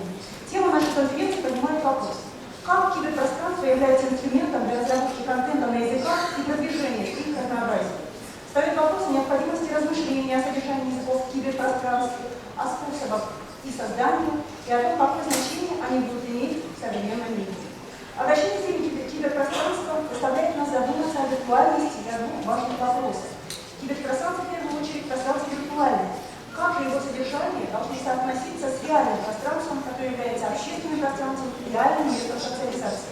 Второе. Как избежать того, чтобы контент на языках и культурах в киберпространстве не стал просто скоплением данных. Другими словами, как следует создавать это содержание, чтобы сделать его инструментом для обучения одинаковости, то есть непохожести и создания множественности. Первое выступление состоит в том, чтобы показать, что киберпространство является важным фактором для сохранения языков и содействия языковому разнообразию посредством образовательного процесса, который обучает восприятию непохожести, восприятию других. Это образование должно обеспечивать качественный доступ к информации и излагать виртуальное и реальное. Эта формулировка должна рассматривать разнообразие как основу для формирования общих ценностей через динамику исследовательской деятельности, которая поддерживает педагогику межкультурности. Цель состоит в том, чтобы укрепить социальную сплоченность и создать общее будущее. Укрепление образования для доступа к киберпространству в системе образования имеет важное значение в современном фрагментированном мире, фрагментированных обществах. И эта разрозненность вытекает из потрясений, связанных с новыми технологиями, которые нарушают традиционные образовательные принципы. Отсюда необходимость сочетать образование с технологиями, а образование с правильным восприятием другого, непохожего. Это позволяет укрепить общество, обучая разнообразию языков и культур, основополагающим элементом социального строительства. Considère la diversité culturelle et le multilinguisme sur Internet comme des points d'ancrage pour établir des sociétés du savoir pluralistes, équitables, ouvertes et accessibles à tous. Selon l'UNESCO, la possibilité d'utiliser ces langues sur Internet va déterminer le degré d'implication de chacun dans la société et les sociétés du savoir émergentes. Il faudrait travailler donc pour le cyberespace reflète la diversité de la société. Ainsi peut être garanti l'accès universel à un Internet multilingue qui crée des étapes d'expression aux langues, aux cultures et aux identités des espaces qui construisent l'altérité. Mais le cyberespace est un univers virtuel. Ce n'est pas un espace social de socialisation des individus. D'où l'intérêt d'éduquer à l'altérité. Une pédagogie de la diversité linguistique dans le cyberespace ne saurait être efficace que si le virtuel est en interaction avec le réel. Déterminer l'altérité en construisant la diversité linguistique permet de donner une cohérence à la réalité et d'empêcher que ne se dissipe pas dans la virtualité. Surtout que l'intelligence artificielle laisse présager des conséquences jusqu'ici imprévisibles sur la société future. La diversité linguistique dans le cyberespace connaît des insuffisances en matière de contenu qui éduque à une altérité universelle. Cependant, l'idée fait peu à peu son chemin. Différentes conférences ont été organisées sur le thème. Une réflexion et une expertise se construisent au fil du temps. Depuis la recommandation de l'UNESCO de 2003 sur la promotion et l'usage du multilinguisme et l'accès universel au cyberespace, il s'agit à présent de progresser en articulant la réflexion et l'action, notamment en mettant en œuvre des instruments disponibles, comme le cadre des indicateurs de l'UNESCO sur l'universalité de l'Internet. Ce cadre s'appuie sur l'étude de l'UNESCO sur les clés pour la promotion de sociétés du savoir inclusive. Le texte de la recommandation de l'UNESCO de 2003 avait défini le cyberespace comme un monde virtuel rendu accessible grâce aux communications numériques ou électroniques reposant sur l'infrastructure mondiale de l'information.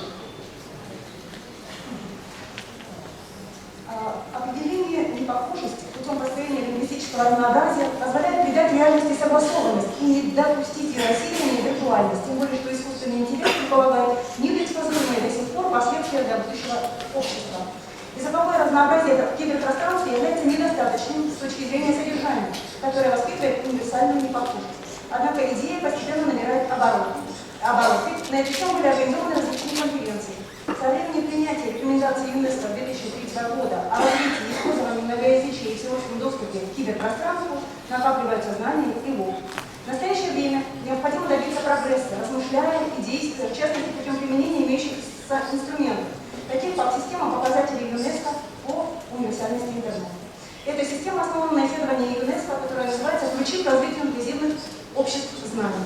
В тексте рекомендаций ЮНЕСКО 2003 года киберпространство определено как виртуальный мир, доступ к которому осуществляется с помощью цифровых или электронных коммуникаций на основе глобальной информационной инфраструктуры. À ce stade de cette réflexion, il serait important de s'interroger sur la progression de l'action pour assurer l'accès à l'information et de la mise en œuvre de la recommandation de 2003 sur la promotion et l'usage du multilinguisme et l'accès universel au cyberespace. Au sein du comité de l'année internationale des langues autochtones 2019, nous réfléchissons aux actions permettant de promouvoir, de valoriser et d'inclure les langues autochtones dans la marche du monde. Le site internet dédié par l'UNESCO à cet événement peut être pérennisé. Cette plateforme assure aux langues et aux cultures autochtones un espace d'expression imposant des objectifs de l'Organisation des Nations Unies et de l'UNESCO. Objectifs concernant notamment l'éducation, la culture et la recherche pour construire des sociétés inclusives, consolider le dialogue des cultures, l'interaction des identités et assurer l'entente entre les peuples. C'est une opportunité pour renforcer la mise en œuvre des indicateurs de l'universalité de l'Internet, de la Convention de 2003 sur le multilinguisme et de la Convention de 2005 sur la protection et la promotion de la diversité des expressions culturelles. Et l'un des objectifs essentiels du cyberespace est de former à la diversité linguistique et au multilinguisme. Or, s'il n'est pas expliqué et assimilé, le multilinguisme est perçu comme une menace pour les identités culturelles qui génère des attitudes de radicalité. Les termes de plurilinguisme, multilinguisme et de multiculturalisme sont des concepts qui ne sont pas toujours visibles et accessibles à tout le monde. Renvoyant à la multitude, elles peuvent prêter à confusion, générer des malentendus et susciter un sentiment de perte de l'identité, de la nécessité d'un cyberespace qui construit l'altérité en intégrant la diversité ainsi la multitude peut être comprise comme une variété, non comme une menace pour l'identité. Le projet de recommandation relative aux ressources éducatives libres en 2019 est un outil adéquat pour bien utiliser le cyberespace.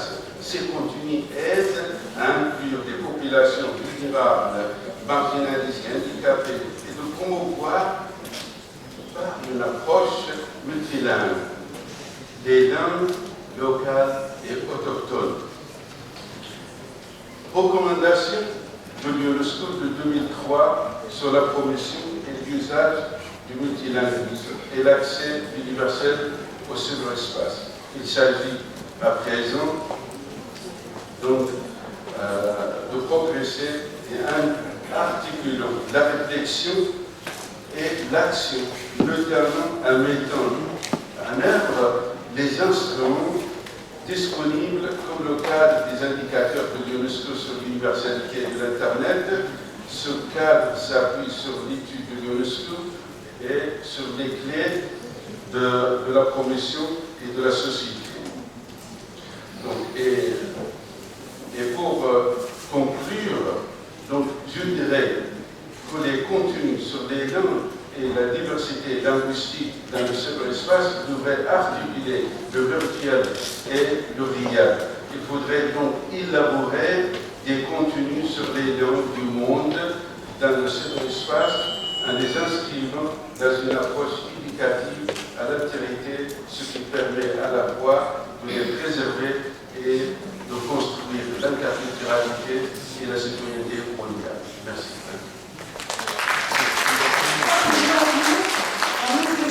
Задач киберпространства является обучение языковому разнообразию и многоязычию. Однако, если не объяснить и не усвоить мультикультурализм, воспринимается как угроза культурной самобытности и порождает настроение радикализма, неприятия и насилия.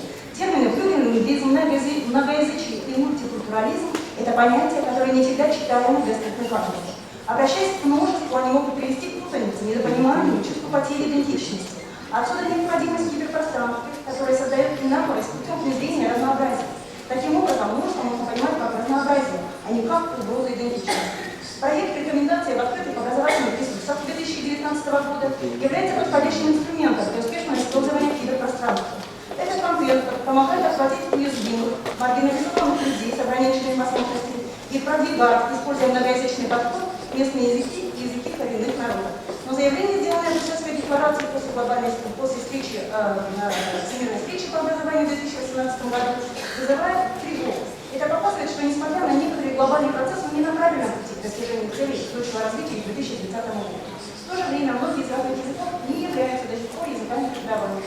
Таким образом, адаптация к школьному обучению вполне может быть осуществлена временно на местных языках и языках коренных народов. В заключение я хочу сказать, что контент о языковом разнообразии в киберпространстве должен сочетать виртуальное и реальное, работая над конструированием инаковости и непохожести посредством образовательных практик.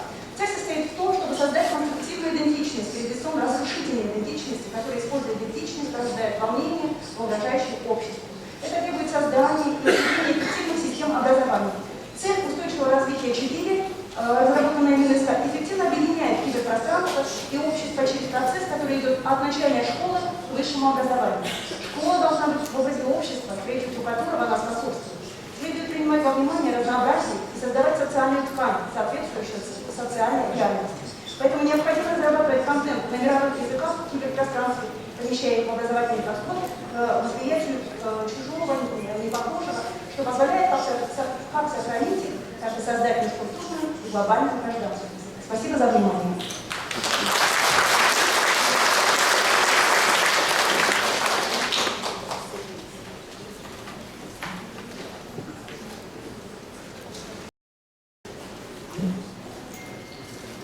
Спасибо, посол, за ваш масштабный, глубокий доклад, который привнес новые углы рассмотрения этой проблемы через призму мультикультурализма, через призму развития образования, укрепления образования, через задачу, так сказать, укрепления идентичности и неразрушения идентичности путем внедрения, так сказать, многоязычия и мультикультурализма. Сейчас с огромным удовольствием я хочу предоставить слово ректору Северо-Восточного федерального университета Евгению Исаевичу Михайлову, человеку, благодаря которому направление многоязычия в России получило поддержку. Это был мощный импульс, который пошел отсюда из Якутска, и это пламя все время поддерживалось Евгенией Исаевной, которая была сначала вице-президентом этой республики, а потом ректором Северо-Восточного университета. И если бы не ее личный вклад, если бы не ее личная убежденность в том, что это важно, я думаю, что эта тема в России звучала очень тихо, так как она звучит во многих других странах.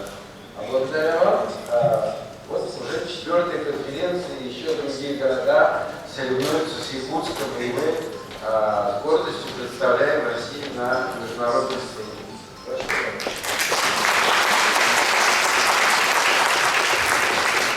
Спасибо большое. Ну, во-первых, разрешите поприветствовать всех от имени нашего 22-тысячного многонационального коллектива Ордена Дружбы Северо-Восточного федерального университета. Ну и, конечно же, я хочу сказать о том, что действительно сегодня в этом зале собрались очень такой представительный корпус специалистов из разных стран Азии, Европы, Америки, Австралии, Африки, стран Содружества независимых государств, России, всех наших дорогих почетных гостей, особенно в это время, когда в республике вот только что, буквально вот вчера, закончились национальный праздник и мероприятия, связанные с цехом. Я хочу всем пожелать очень хорошего здоровья, хорошего настроения, ну и, конечно же, послушать мое небольшое выступление, которое, возможно, я с гордостью расскажу вам о том, что делается в нашем федеральном университете. Добро пожаловать к нам в Якутию. Это первое. Ну и буквально, значит, конечно же, я хочу поблагодарить и Евгения Ивановича Кузьмина, и, конечно же, нашего главу республики Александра Сергеевича Николаева за то, что практически я очень надеюсь, что здесь то, что мы здесь сегодня собрались, можно соотнести как возрождение такой встречи, общения интеллектуалов, тех людей, которые занимаются в разных странах, каждой в своей стране и в целом мире, и в такой организации, как ЮНЕСКО, вопросами политики, как языковой политики в стране и в мире.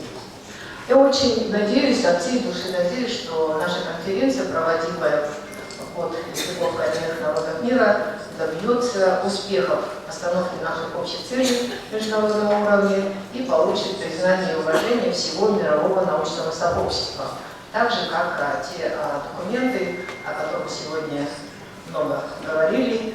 Но я хочу вот не отказать себе в удовольствии, что были приняты очень хорошие рекомендации, документы, очень хорошие идеи, и, конечно же, мы всю работу направили на то, чтобы воплотить эти идеи в жизнь. Ну, во-первых, это Ленская резолюция, это якутское воззвание, это якутская декларация. И сегодня, уважаемый Евгений Иванович и уважаемый президиум, хочу сказать о том, что можно дальше, да? Хочу сказать о том, что, готовясь вот к этой конференции, наши ученые подготовили 49 докладов. Но 49 докладов, конечно же, это очень хороший интеллектуальный труд, ну и попросили наши ученые, чтобы я тоже выступила со своим докладом о вопросах сотрудничества с университетами мира, поддержку языкового разнообразия и сохранение развития культурного наследия коренных народов. Я сразу скажу, что с поручением наших ученых я не совсем справилась. По той простой причине, что мы, наш университет сегодня сотрудничает более чем 300 университетов мира научными институтами, это и России, здесь на карте показан практически весь все те страны, с которыми сотрудничает наш университет. Если только начать их перечислять, это вот как Южная Корея, Китай, Япония, Монголия, Турция, Казахстан, Кыргызстан, Сербия, Болгария, Словения, Армения, Беларусь, Бельгия, Эстония, Латвия, Австрия, Германия, Великобритания, Франция, Соединенные Штаты Америки, Канада, Норвегия, Финляндия, Аргентина. А если я еще вспомню, откуда же наши студенты, это 52 российских региона и 38 стран, откуда наши студенты, это, как вы знаете, как родители направляют самое дорогое своих детей, доверили нашему коллективу. Это такие страны, как Вьетнам, Гаяна, Кот-д'Ивуар, Замбия, Намибия, Зимбабве, Мозамбик, Йемен, Египет, Ирак, Франция, Финляндия, то я думаю, что мне практически сегодня абсолютно в определенное времени не хватит. Поэтому я попросила наш международный комитет о проведении специального такого экспертного дня в нашем федеральном университете. И наше предложение было принято. И я вас всех приглашаю 4 июля, буквально с 9 утра, буквально через 2 дня, встретиться в нашем университете, где очень надеюсь, что будет очень хорошая дискуссия, беседы с экспертами, конечно же, хотели послушать их лекции. Ну и мы проведем экскурсию по нашему университету. Практически это тоже очень сакральное. Наш городок называется Сергаляк. И для якутов Сергаляк это такое сокровенное место, место для коновязей, но сегодня для нас это означает как символ гостеприимства. Сегодня наши гости тоже об этом говорили. Мы хотели бы, чтобы еще больше вот тех наших исследований, тех мерах, которые мы сегодня проводим и принимаем, мы хотели бы укрепить еще, так ли мы работаем, насколько наша уверенность и справедливость и перспективные те меры, которые мы принимаем и планируем предпринимать, конечно же, они помогают сохранять и развивать многоязычие и, конечно же, сохранять и разнообразие культуры народов мира. Мы с нашими коллегами, с университетами работаем над тем, чтобы создать новую модель университета мирового уровня.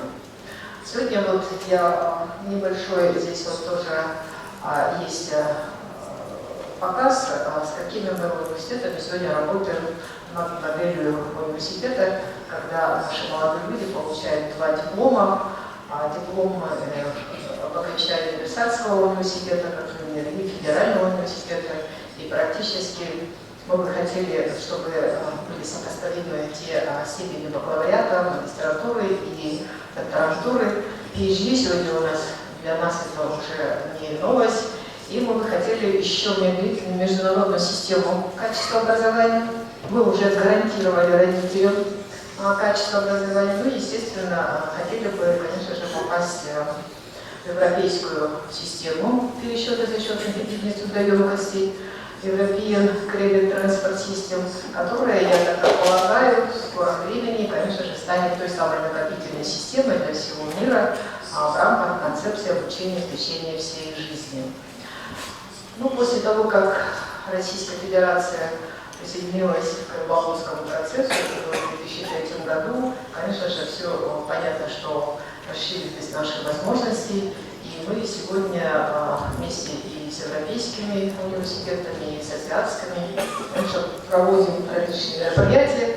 Ну и я думаю, что в данном случае, вот сегодня тоже много говорили о бурном развитии информационно-коммуникативных технологий и развитии всемирной сети интернет, конечно же, изменили и подходы, и общественное сознание, что, конечно же, привело к возникновению новых культур взаимоотношений, которые не признают национальных границ. А для молодых людей еще и общение в интернете, это, конечно же, самый такой справедливый мир, справедливый подход, где практически нет ни рангов, ни статусов, и где все равны. И понятно, что университеты тоже должны меняться, и вот в этом направлении я, конечно же, сегодня не буду перегружать свое выступление различными административными методами или там, способами и педагогическими мероприятиями. Но, конечно, об этом мы попробуем говорить 4 июля. Но хотелось бы, конечно, сказать о том, что, конечно, у каждого университета есть свой путь развития, есть свои достижения, свои выдающиеся ученые, преподаватели. И наши выпускники, здесь вот я вижу очень многих и даже сегодня студентов, которые представляют различные сообщества и разные страны. И каждый из них является предметом гордости нашего университета. Начиная с самого открытия 1956 года прошлого века, наш университет стал очагом просвещения. Каждый якутянин помнит слова профессора Георгия Прокопьевича Башарина о том, что университет – это самое главное, самое дорогое, самое святое, что 20 век дал всем якутянам. Университет – это сияющий свет цивилизации и храм науки. И для всех нас эти слова являются ориентиром в нашей жизни и повседневной нашей работе. И вслед за Якутским государственным университетом, а ныне федеральным университетом, с его поддержкой и с его участием в республике были открыты другие учебные заведения, такие как Арктический институт культуры и искусства, это тоже наша гордость, как Якутская сельскохозяйственная академия, Серапчинский институт физической культуры и спорта, Якутский институт водного транспорта. А совсем недавно, даже вот буквально 10 лет еще не прошло, как мы открыли филиал Федерального университета на Чукотке. Это было первое учебное заведение на Чукотке, которое было открыто в 2010 году. Университетом созданы известные в мире музей археологии, этнографии, высшей школы, лаборатория музей Мамонта профессора Петра Алексеевича Лазарева. Кстати говоря, вот на научные исследования, то, что практически занимается международная лаборатория молекулярной палеонтологии, обратили внимание предпринимателей, и в том числе очень приятно, что обратил внимание сам король Объединенных Арабских Эмиратов, и буквально вот недавно было принято решение фондом Абу-Даби, что наш университет получит самое уникальное оборудование, и мы очень, конечно же, хотели бы, чтобы те специалисты, этнографы, которые палеонтологи, которые тоже сегодня тоже принимают участие на этой конференции, тоже обратили на это внимание и с нами вместе помогли исследовать этой проблеме. Новый статус Федерального университета, конечно же, позволил открыть музей письменности, научно-исследовательский институт Аланко, институт Алексея Кулаковского. Алексей Алексеевич Кулаковский является основателем русской языка и литературы. На базе факультета якутской филологии и культуры, если вот раньше буквально тоже совсем недавно изучала только один язык, сегодня практически в этом большом институте языков и культуры народов Северо-Востока Российской Федерации уже изучается 6 языков коренных народов. Ну, я перечислять не буду, я думаю, если описаны, да, я вот вижу внизу. Ну и на базе факультета иностранных языков открыт институт зарубежной филологии и регионоведения, где готовятся специалисты по 6 европейским и азиатским языкам. Обучение ведется по 60 образовательным программам, это из 460 программ, которые работают и реализуются в нашем федеральном университете, который является многопрофильным классическим университетом. Ну и мы планируем, и опять-таки об этом мы работу проводим, и очень приятно, что у нас поддерживает программа и образование для всех, и программа информации для всех. Мы бы хотели открыть образовательные программы для обучения детей родным языкам коренных народов Канады и Соединенных Штатов Америки. Работу мы сейчас уже проводим 3-й год.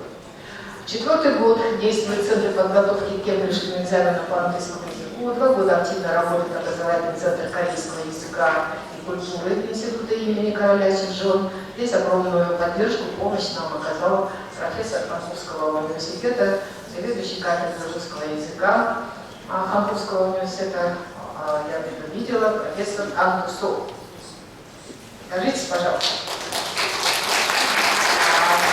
Буквально завтра, 2 июля, мы открываем региональный центр российско-китайского сотрудничества в области науки, образования и культуры. Здесь большую помощь оказала, конечно же, Генеральное консульство Китайской Народной Республики. Мы надеемся, что 4 июля подпишем соглашение о научном сотрудничестве между научным институтом прикладной семиотики Академии наук Республики Татарстан, Институтом истории языка и литературы Уфимского федерального исследовательского центра Российской академии наук, НИИ алтаистики имени Сагуна Суразакова, Институтом языка и литературы Академии наук Монголии и Северо-Восточным федеральным университетом имени Амосова. Очень бы хотели бы, практически наши ученые об этом вопрос ставят 3-й год, но оказалось так, что только сейчас вот к этому подошли, это открытие Центра алтаистики в нашем университете здесь, в Якутске. В рамках соглашения с ЮНЕСКО мы открыли в 2011 году международную кафедру ЮНЕСКО «Адаптация человека и общества в арктических регионах в условиях изменения климата и глобализации», создали арктический многоязычный Арктик Мегапедия. И вот хочу автора здесь тоже показать. Анатолий Васильевич, покажите, пожалуйста. Анатолий Васильевич Жожиков, который практически, конечно же, считает, что представленность языков и культурного разнообразия коренных малочисленных народов Севера, вот о чем сегодня тоже мы говорили, практически сегодня работает очень активно. Самое главное, конечно же, разговорная речь, письменная речь тех народов, языки которых исчезают, ну, по разным причинам. Мы об этом, конечно же, все хорошо знаем, для будущих поколений и сохранения тех бесценных знаний, которые есть у этих народов, практически сегодня этот портал исполняет. И вообще наша кафедра работает, надо сказать, неплохо, с поддержки Елизаветы Алексеевны Сидоровой. Где у нас Елизавета Алексеевна? Шла уже? Плохо. Ну вот я хочу сказать, что практически те наши, ну, это может небольшой рассказ вот о той динамичной работе, которая касается как раз создания и сохранения условий для развития и многоязычия и многообразия культуры народов практически сегодня в действии. И, конечно, мы пользуемся тем, что очень много людей, очень много стран, университетов и научных институтов, которые, конечно же, протягивают руку помощи. И я очень надеюсь, что мы и 2, и 3, и 4 июля, конечно же, сегодня мы как бы дверь открыли, а перед тем, как закрыть дверь этой конференции, мы очень бы хотели, конечно, услышать очень хорошие, серьезные консультации. Мы гордимся историей нашего университета, она богата, конечно же, в первую очередь историей людей, их успехами. Первые научные школы в Якутии связаны с университетом, первое научное сообщество, это, конечно же, тоже наш университет. Научная наша библиотека сегодня, несмотря ни на что, используя новые технологии, является ресурсным центром для всех школ нашей республики. Университет сегодня обеспечивает онлайн-образование. Ну и понятное дело, что проводятся лекции, игры в режиме онлайн. Но я вот не знаю, как в других местах, сегодня как-то об этом очень так, тоже с одной стороны, жестковато говорили.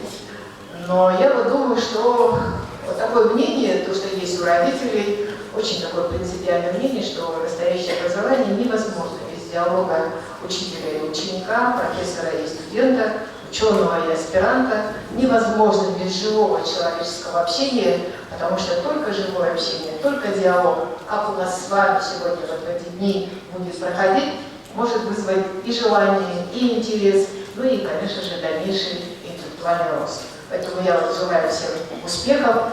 И хочу сказать, что 2019 год у нас в университете объявлен годом цифры. Отрадно, уважаемый Евгений Иванович, вы как-то тут нам иногда говорите, почему у вас там в Якутии нет скоростной интернет. Ну, надо сказать, что у нас уже в Якутске, по крайней мере, скоростной интернет, а во всем остальном, конечно, у нас WhatsApp. И хочу сказать, что буквально единственный мы на Дальнем Востоке университет, который вошел в число топ-40 университетов Российской Федерации, и в области информационных технологий, и мы заняли 34 место. И, конечно же, никто не собирается почивать.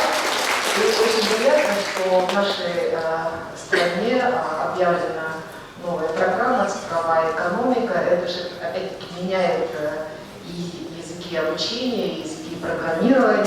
Поэтому мы приняли решение, это по опыту южнокорейских и японских школ, что буквально и университетов, что начиная вот с первого курса и по многим направлениям мы будем вводить программирование. И вот здесь вот тоже бы хотелось бы услышать тоже хорошие такие рекомендации. Ну и вот мне наш коллектив передает вам сказать о том, что издательский дом университета приобрели новое технологическое оборудование, новая технологическая линия, которая может печатать все ваши научные труды, все рекомендации, учебники, учебные пособия, любую литературу детскую хорошую и так далее, зарубежных авторов, российских авторов на любом языке мира. Представляете? И я тоже, опять-таки, присоединяясь вот к их предложению, хочу сказать о том, что мы действительно, когда дружим с национальным издательством «Бичик», дружим мы и с Renaissance Books, который есть в Лондоне, например, но, тем не менее, мы всегда рады тем творцам, тем писателям, тем поэтам, тем ученым, которые хотели бы издавать свои творения, свои произведения. И вот в этом плане я считаю, что это тоже очень, с нашей стороны, очень большой труд. И, конечно же, мы гордимся выпускниками университета, народными писателями Якутии, независимо от национальности, это Саха, Ильен, Кюкагер или русский. Практически у нас сегодня очень много тех людей, которые представляют чаяние и талант своего народа. И об этом мы тоже очень много говорим. И я, заканчивая, хочу сказать о том, что интеллектуальный вклад университета в развитие республики, формирование кадрового потенциала всех сфер экономики региона и Дальнего Востока, достижение студентов, преподавателей, результаты научной деятельности Федерального университета с каждым годом качественно повышается и укрепляет авторитет университета на всероссийском и мировом уровне. Я, когда готовилась к конференции, думала о том, что же может быть как бы так очень коротко характеризовать мое отношение к сегодняшней проблеме, и вспомнила слова поэта, российского, советского поэта Андрея Вознесенского. Все прогрессы бесчеловечны, если рушится человек. И чтобы не допустить разрушения человека, мы в коллективе, в нашем университете стараемся создать пространство, которое наполнено добротой, уважением и позитивом. Мы стараемся развивать в человеке человечность, духовные ценности. Конечно же, возможно, кто-то и устает от этого, потому что не всегда молодые люди, понимая те же самые ценности, путаясь и так далее, иногда и прикрываясь, скажем, могут принимать те или иные те поступки, которые не совсем могут быть и понятны. Но, опять-таки, как сегодня правильно говорили, и мы все это очень хорошо знаем, наша республика, многонациональная республика, в этом ее богатство, в этом ее духовная сила, и самое главное, в этом ее характерная особенность и, конечно же, высокое значение, высокое предназначение на всю республику. И поэтому сохранение и развитие языкового разнообразия, культурного многообразия в нашей стране возведено в рамках государственной политики. И очень бы хотелось, чтобы такие организации, как ЮНЕСКО, как Организация Объединенных Наций, в целях и устойчивого развития, и в обществе, когда есть устойчивое развитие, конечно же, люди готовы развиваться, рожать детей, ездить учиться в разные страны, в том числе, чтобы никому не было, самое главное, молодежи страшно, или там родители не беспокоились за него. И вот в этом плане я думаю, что в нашей стране, в России и в нашей республике Якутии многое делается. Сегодня расскажешь за отведенные 20 минут, но я приглашаю вас еще раз в 4 июля. Практически вот здесь вот есть дальнейшие очень много таких проектов, которые можно показать, проекты, которые мы сегодня реализуем. Вот, например, это уже признанный центр поддержки продвижения русского языка в странах Азиатского и Тихоокеанского региона. Ну, здесь вот Япония, Монголия, Вьетнам, Корея, Китай, практически это те университеты, с которыми мы сегодня сотрудничаем. Дальше, пожалуйста. Есть очень хорошие проекты с французскими университетами. Дальше, пожалуйста. Здесь вот Институт языков и культуры, работая со всеми академическими партнерами, начиная турецкими, венгерскими, шотландскими, польскими и так далее, университетами. Дальше, пожалуйста. Очень хороший проект, вот он уже работает около 10 лет, проект, который касается исследования культуры народов Севера, вместе с Институтом полярных исследований Кембриджского университета. Ну и, конечно же, те труды, которые есть у наших ученых, работающих в этой программе, в этом проекте, например, нашли отражение и опубликованы в энциклопедии, очень такой престижной. То есть я хочу сказать о том, что практически сегодня университет по многим направлениям имеет выход. Это здорово, что с одной стороны маленький университет, что такое 18 тысяч студентов и 4 тысячи работающих, в том числе преподавателей. Конечно же, мечта людьми двигает, конечно же, программы и то, что есть такие хорошие мероприятия, которые сегодня проводятся, вот как сегодняшнее наше мероприятие. Спасибо всем огромное. Еще раз спасибо.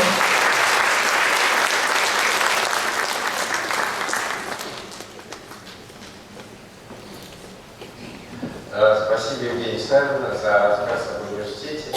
Я считаю, я связан с Республикой Саха-Якутия 25 лет уже. И у меня здесь много друзей, было много реализовано проектов.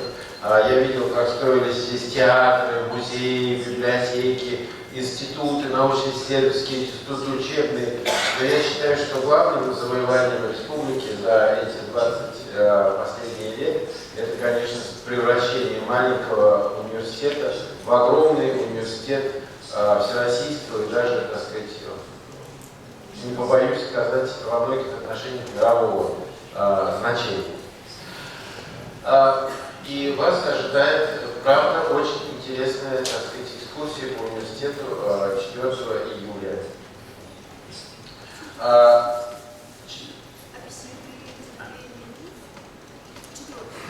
Евгения Савина всегда права. Она говорит, а что, разве не будет беседы, выступлений, будут и беседы, выступления, и приемы, и чай, и все будет так. Значит, уважаемые коллеги, наша конференция посвящена Международному году языков. Она является вкладом России в деятельность ЮНЕСКО по проведению года языков, в деятельность ЮНЕСКо по достижению целей устойчивого развития. Она является вкладом программы «Информация для всех» в деятельность ЮНЕСКо. И конференция является вкладом в программу «Информация для всех», которая была во многом мотором всей этой деятельности. И я, как руководитель рабочей группы этой программы по языкам, хотел бы выступить перед вами с рассказом о том, каким образом проблема многоязычия сегодня видится сквозь призму этой программы. Каждый специалист видит эту огромную тему со своей точки зрения. Философы со своей, социологи со своей, социолингвисты по одному, этнолингвисты по другому, политики, дипломаты, общественные деятели, управленцы. Все видят по-разному. И когда мы сегодня говорим о необходимости сохранения языков, то нужно понимать, что сегодня, так сказать, благодаря ЮНЕСКО понимание того, что языки важны, и их нужно сохранять, приводит ко все большему и большему количеству людей. Но также сегодня становится ясно абсолютно, что весь ход истории, развитие цивилизации, урбанизация и глобализация стремительно сокращают языковое разнообразие. А именно языковое разнообразие всегда являлось источником интеллектуального развития человечества. Языки отражают исторический и социальный опыт народа. Языки формируют мышление, воображение, мировоззрение, картину мира. Языки являются уникальными инструментами описания действительности и понимания действительности. И этом много сегодня говорится. Но важность языков подчеркивает даже тот факт, что они зачастую используются как инструменты идеологического манипулирования, культурного, политического и экономического доминирования. Язык как институт разобщения, язык как инструмент целенаправленного изменения идентичности, притом не только отдельных людей, но даже целых народов. И в истории, и в современности, в том числе в постсоветской современности, мы найдем немало тому примеров. Тема языков очень сложна и взрывоопасна, и если подходить к ней демагогически, дилетантски, без должной деликатности, одна только попытка начать обсуждать эту тему способна вызвать общественные волнения и даже потрясения. Мы знаем, что на протяжении истории происходило рождение одних языков и отмирание других. По одним данным сегодня, которые широко цитируются, каждые 2 недели умирает один язык, и это означает, что к концу 19-21 века останется 50%, к середине останется 50% языков, а к концу 21 века останется порядка 10% языков, и 90% могут отмереть. Это широко цитируется сегодня на политическом уровне и даже в научной печати. Эти языки будут заменены каким-то другим из доминирующих языков. Есть оценки, в том числе, так сказать, российских специалистов, очень известных, о том, что через пару сотен лет останутся на Земле всего 10-15 языков. И что это будут за языки? Английский, китайский, какие еще? И будут ли это языки в сегодняшнем понимании? Или это будет беззвучная, бессловесная коммуникация в результате, так сказать, таких активных попыток технологического усовершенствования нашего тела, нашего сознания, нашего ума, мозга и так далее. Языковая картина мира очень изменчива. Это можно увидеть не только на примере малых языков, но и средних и крупных. Примерно 100 лет назад на русском и английском языке в мире Александр Леонардович убедительно показывает, говорило примерно одинаковое количество людей на русском и на английском. Сегодня на английском говорят в 5 раз больше. В результате распада социалистической системы за последние 25 лет количество людей, владеющих русским, сократилось более чем на 50 миллионов человек. И говорят, что этот процесс не остановлен. Для России, безусловно, это драма. В первой половине 20 века самым популярным языком в России был немецкий. Это был язык науки. А сейчас его мало где изучают не только в России, но и в соседних с Германией странах, например, во Франции. Для Германии это тоже драма. Ведь и на русском, и на немецком языке создана великая литература, философия, наука, образование, искусство. 10-15 лет назад на международном уровне рассмотрение темы многоязычия фокусировалось в основном лишь на одном аспекте – на необходимости сохранения малых автохтонных языков, находящихся под угрозой вымирания. Это оправдано. Нет никаких сомнений в том, что об этих языках надо всемирно заботиться, как бы трудно и дорого это не было, и мы видим и в России, и в других странах множество примеров, так сказать, такой заботы. С исчезновением этих языков действительно исчезает большое важное знание, которое в них заключено, особенно знание о природе, климате, болезнях, мировоззрении народов, населяющих, например, крайний север, труднодоступные районы африканских джунглей, высокогорные районы. То есть те территории, на освоение которых сегодня обращено внимание и мировой политики, и крупного бизнеса. Для того, чтобы эти языки сохранились и даже развивались, должны предприниматься экстраординарные комплексные меры. Все эти меры, в общем-то, определены и сформулированы ведущими учеными мира, в том числе в рамках программы ЮНЕСКО «Информация для всех». И мы снова будем обсуждать эти меры на нынешней конференции. Прежде всего, конечно, должна проводиться грамотная, многоаспектная, многоуровневая политика и законодательной, и исполнительной, и судебной власти при активной поддержке средств массовой информации, которые этим мало интересуются. В результате этой политики должна быть создана благоприятная среда, в этой среде должны возникнуть и эффективно функционировать разнообразные институты, которые должны разрабатывать и применять разнообразные подходы, методы, инструменты в образовании, в культуре, в науке и других сферах использования языка. Разумеется, с использованием новых технологий, без которых сегодняшняя наша жизнь невозможна. Но если сегодня мы будем тревожиться только о судьбе тех языков, на которых говорят менее 50 тысяч человек, то не получится ли так, что наши внуки и правнуки через 100 лет или, может быть, меньше, им придется защищать языки, на которых говорят сегодня миллионы человек и даже десятки миллионов человек. Малые языки не существуют сегодня изолированно от других языков. Они находятся в непрерывном взаимодействии с более крупными языками, которые не только оказывают на них большое влияние, но зачастую определяют их будущее. Языки коренных народов Якутии существуют в контексте якутского языка. Якутский язык в широком контексте русского языка и многоязычия в России, русский в контексте многоязычия в России и многоязычия в мире. Мы убеждены, и это вывод, который можно сделать из 15-летней работы в рамках ЮНЕСКО, в рамках программы информации для всех, что заглядывать в будущее надо с позиции необходимости защиты и сохранения всех языков, не только языков коренных народов. Все языки сегодня находятся в сложной ситуации по разным причинам. Особенно велико давление на литературные формы языков. Мы видим, что языковые нормы размываются во всем мире. Об этом во всех странах говорятся. И литературные, и стилистические, и грамматические, и орфоэпические. И это связано с либерализацией образования практически во всем мире, с развитием социальных медиа, то есть с беспрецедентной демократизацией публичного информационного пространства.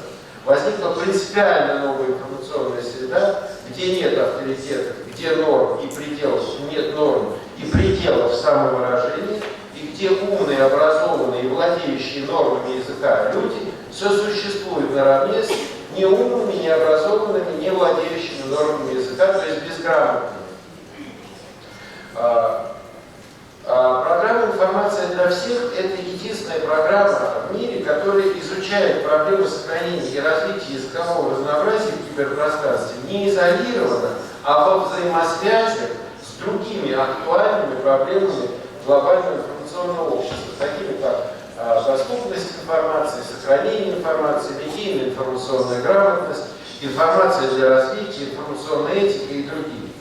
Именно такой комплексный междисциплинарный подход позволил максимально полным образом представить целостную картину многоязычия в мире, провести анализ существующих проблем и решений и сформулировать целый комплекс идей, принять базовые экспертные документы, которые могут быть использованы сегодня как основа для формирования и реализации международной и национальной языковой политики. Это поистине, так сказать, сокровищница знаний, которая должна максимально использоваться. За 10 лет в рамках программы ЮНЕСКО «Информация для всех» в сфере многоязычия был существенно расширен международный дискурс. Повторяю, если раньше речь шла только о сохранении языков, находящихся под угрозой исчезновения, то на протяжении этих 10 лет сначала заговорили, и теперь уже говорят все об этом, о необходимости развития языкового разнообразия в киберпространстве и большей представленности в нем языков, в том числе миноритарных языков. Сегодня, по разным оценкам, в интернете представлено от 2 до 6% миноритарных языков. Не исчезающих, а миноритарных языков. В самое последнее время поставлены вопросы о применении искусственного интеллекта для разработки языковых технологий для разных языков народов мира с целью их технологического оснащения, то есть сохранения, развития языкового разнообразия в киберпространстве в итоге. Таких технологий, как распознавание устной речи, распознавание текста, синтез речи, машинный перевод, устный перевод, ответы на вопросы и другие. В настоящее время всеми этими технологиями в максимальной степени оснащен только один язык в мире – английский. Сегодня нас всех объединяет английский язык. в том числе потому, что он наиболее простой из всех наиболее продвигаемых языков. Но если мы все будем думать и общаться только на одном языке, описывать и анализировать реальность в терминах только одного этого языка, не окажется ли наше будущее таким, как его нарисовал выдающийся английский писатель Олдос Хаксли в своем знаменитом романе «О дивный новый мир». Заговорили о языках в образовании, в частности, о крупных языках Африки, не имеющих надлежащего официального статуса, мало или почти не используемых в образовании и в публичной политике, несмотря на то, что на ней говорит подавляющее большинство населения во многих африканских странах. Начался разговор о реальной перспективе, начала высказываться тревога публично о реальной перспективе понижения статуса до уровня устного языка крупных языков в крупных многоязычных азиатских странах, на которых не только говорят десятки миллионов человек, но на которых более 1000 лет и более 2000 лет существует богатейшая литература. Причем это может произойти в течение 1-2 поколений. Важен и разговор сегодня, этот разговор нужно начинать, о маргинализации крупных европейских языков, на которых создана великая мировая литература, культура, наука, образование. Французском, русском, немецком, итальянском, португальском. Эти языки выводятся теперь уже и из сфер образования и науки, бизнеса и туризма, даже в странах их происхождения. Вопрос сегодня остро довольно стоит об официальных языках ООН, где де-факто доминирует английский, и где до сих пор не представлен ни один африканский язык, и не представлены португальские и малайские языки, на которых говорят более 200 миллионов человек. Языки мигрантов в крупных городах, которые де-факто почти во всем мире стали или становятся многоязычными. Очень важный разговор о необходимости усиления изучения иностранных языков в системах образования. Становится понятно, что международную коммуникацию нельзя осуществлять, особенно в условиях распадающегося миропорядка, только на одном языке, что происходит сегодня. Я уже не говорю о том, что развивающиеся страны жалуются на то, что через язык распространяется культурный империализм. Одним словом, на этой конференции, вообще используя код языков, мы должны, так сказать, как-то анализировать эти все возможности, которые нам предоставляет в том числе и эта конференция, большая конференция, многоаспектная конференция, с участием многих стран и многих специалистов из разных дисциплин научных, с тем, чтобы предложить миру такое видение значения языков, которое вывело бы эту тему на передний план мировых политических дискуссий. Мы видим, так сказать, как в некоторых, так сказать, постсоветских республиках именно тема языков взрывала просто политическую ситуацию и приводила к экономическим коллапсам. Совершенно очевидно, что устойчивость нашего развития очень сильно зависит от решения языковых вопросов. И мы должны начать вырабатывать и такие теории, и такие подходы к языковой политике на международном национальном уровне, которые позволяло бы людям реализовывать свой потенциал на тех языках, на которых они считают нужным, чтобы при этом их человеческое достоинство не ущемлялось, и чтобы языки не использовались в целях доминирования и подавления. Спасибо за внимание.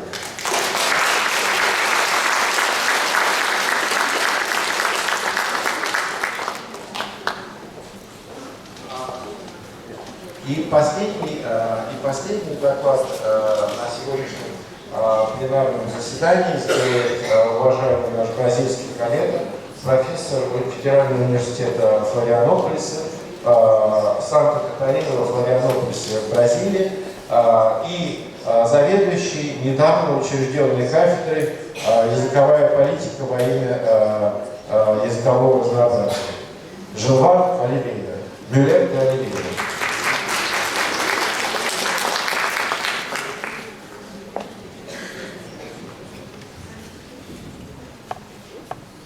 First of all, all, my greetings in name of the 7 universities of our UNESCO Chair, Language Policies for Multilingualism, that are present here, and the 16 universities that would not be present in your wonderful country. Next. A language is nobody's, but we are nobody without a language that we make ours. It is in this sense, and only in this sense, far from narcissistic identifications of cultural nationalisms, that a language is our true homeland. Next.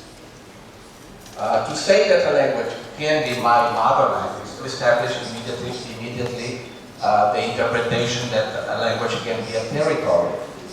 And to understand languages as territories help us to establish or to create geopolitics of languages.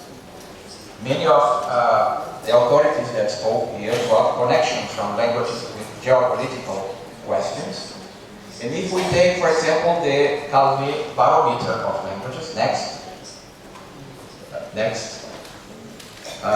we can see that geopolitical categories are used for measuring the importance of languages, for analyzing the future of languages, for establishing how languages circulate and how they develop what we call a life of languages.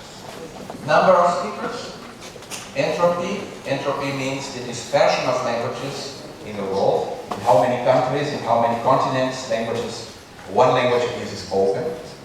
Vehicularity, it means how many people that are not native speakers of that language want to learn the language. How attractive the language is for other people. Official language means how much support the language has from different states.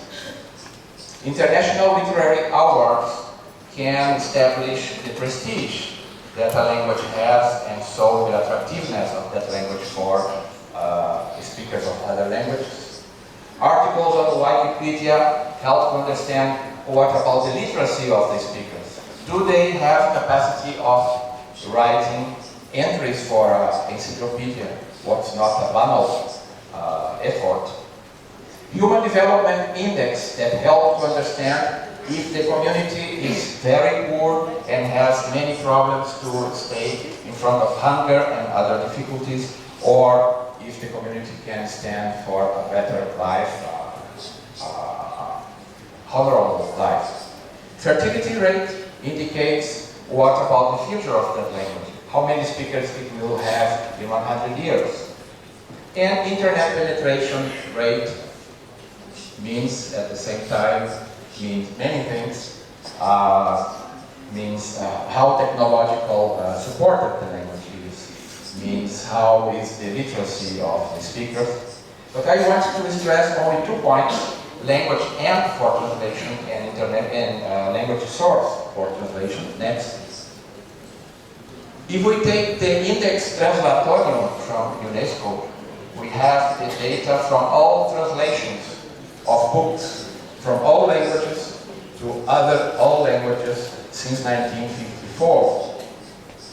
What we see in that territory of translations is that some languages like the position of hubs, like English, like Russian, like French, even Chinese, even Dutch.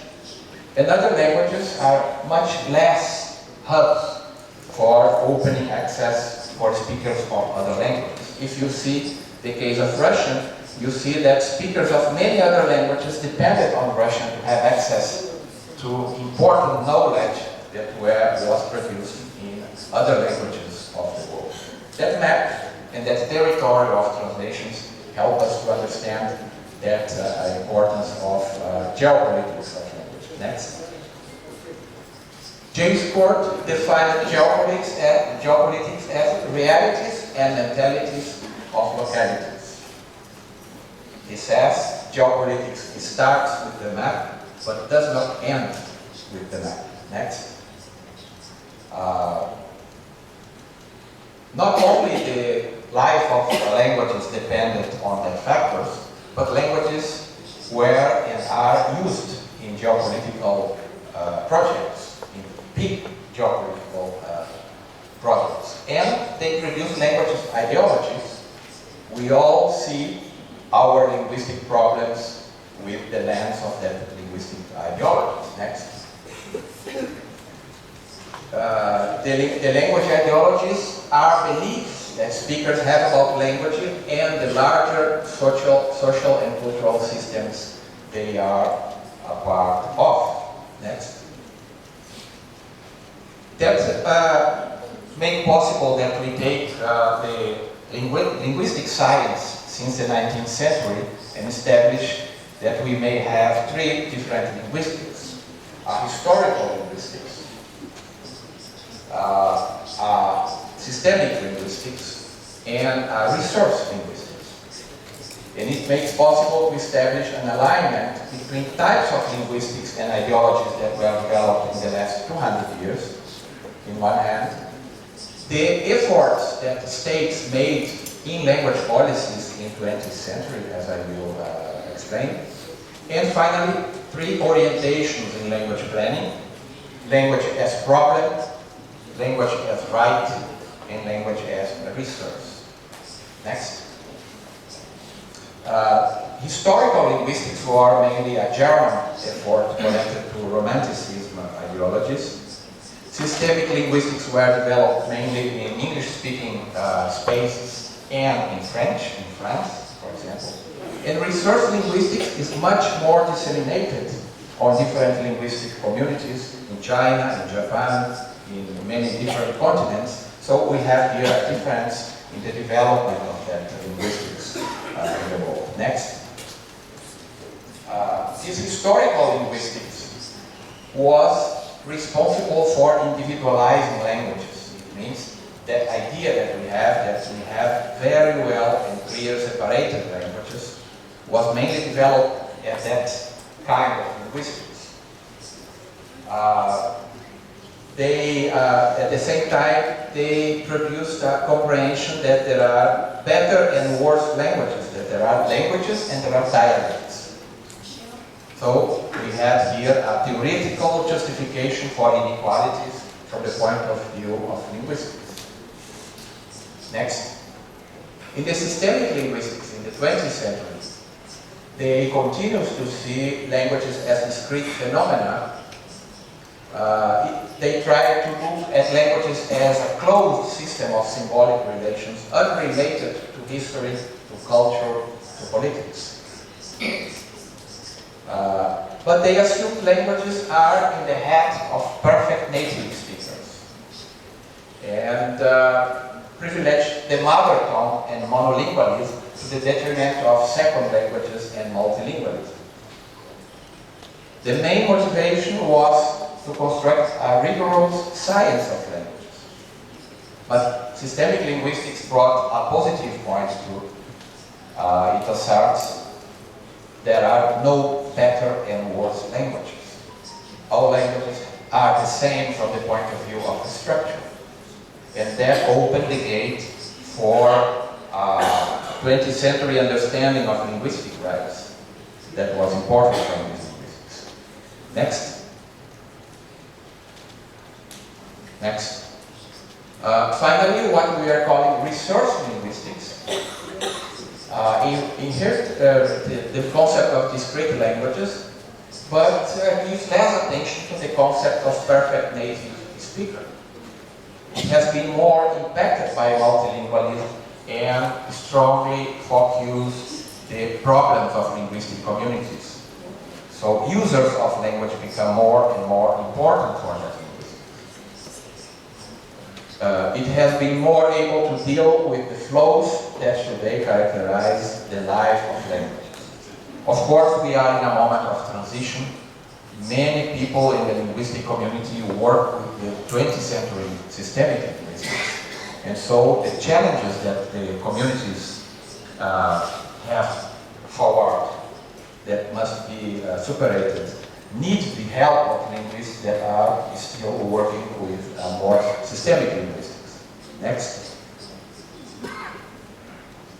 That three linguistics have relation to three phases of language policies in our states. We can see, of course, that all states still have these language policies. First one, construction of the national language in the monolingual states. The construction of national languages can be seen as one of the moments of destruction of so many linguistic communities. Second, language policy, defending language rights and multilingualism, proposing flexible solutions for state reform and the empowerment of national minority languages and communities. The concepts that are clearly developed in many documents from UNESCO and other international organizations on linguistic rights have connection to this second language policy. And the last one, interacting with marked forces and new governments that organize the knowledge society in the internationalized world. That is what we call then resource linguistics, or language as resource. Next. Language as problem, language as right, language as resource are three different orientations that establish the possibilities for the states to apply or to develop that three kinds of efforts. Next. If we see then what kind of help this geopolitics of language can bring for our discussion, we can see, for example, that in the documentation of international organizations, there is a clear focus on language as a right. On the other hand, maybe we could say we did not develop till now a clear understanding how to build models that understand languages as resources. We understand that languages need resources, but we thought till now less languages themselves as resources, or in what models they could be understood as resources. Next. For example, for documentation of languages, normally we speak about documentation of individual languages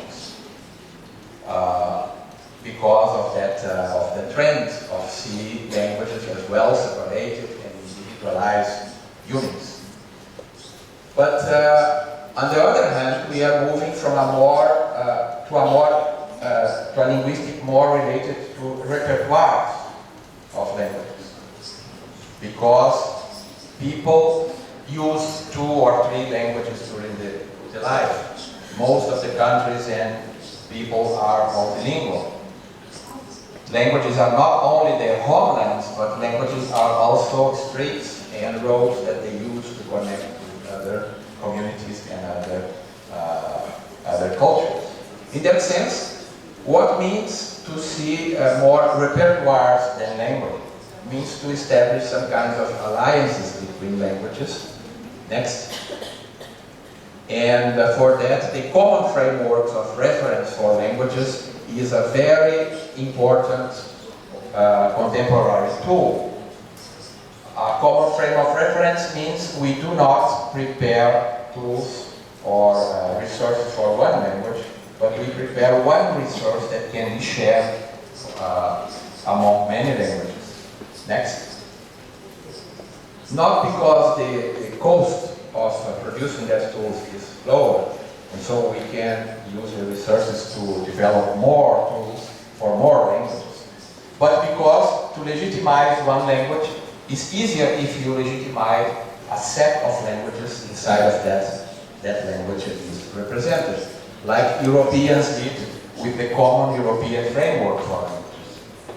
Europe is not promoting one language anymore. They are promoting a multilingualism of Europe through this European common framework of languages. Next. And finally, as our friend Evgeny Kuzmin said, we should not see only the small languages alone, but maybe the small languages in an alliance with bigger languages that are having the same problems. MetaNet project, for example, in Europe, established that 13 European languages are in danger of cybernetic extinction because the need for resources is so strong and the capacity of states of supporting the construction of that resources is much less important, much less effective in that case. Next. In that sense, I would say we have in this excellent conference an opportunity to discuss with which eyes we are looking at the languages, and maybe we could bring to the final document some new approaches on understanding sets of languages, understanding alliances between small and bigger languages like the UNESCO Atlas of World Languages are doing, putting in the same instrument bigger and smaller languages so that we could understand better the phenomenon of loss, of recuperation of languages and so on. So I would ask your strong commitment to write the final document so that we could discuss that ideological points of view that we already have, and maybe new ideological points of view in new geopolitics that were presented here for some of the authorities. And finally, in name of the UNESCO Chair on Language Policies for Multilingualism, that are the universities associated with our chair. Next. Our chair focuses 7 different points: multilingualism and internationalization, multilingualism and intercultural mediation, multilingualism and language education, multilingualism, translation and accessibility, multilingualism, economy and linguistic rights, multilingualism and information and communication technologies, multilingualism, borders and diasporas as main research topics. Of course, not hoping to have all complex problems of multilingualism included in our research. So, in name of the chair, I wish us all an excellent conference and very, very good results. Thank you very much.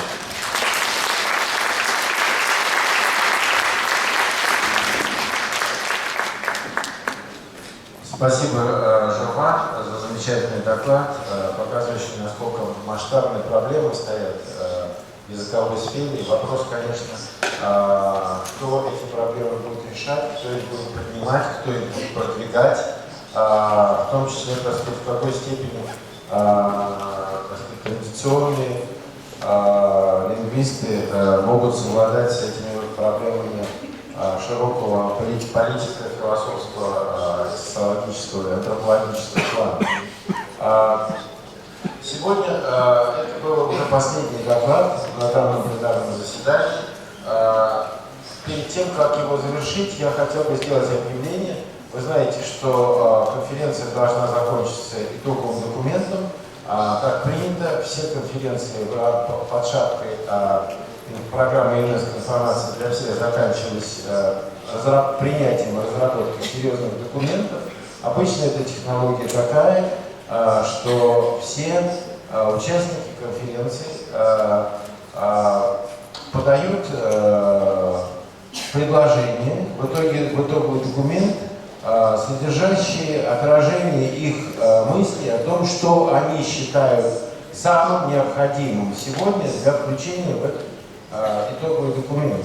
Это получается такая интересная компиляция взглядов самых разных ученых из разных дисциплин, из разных стран, с разным уровнем понимания.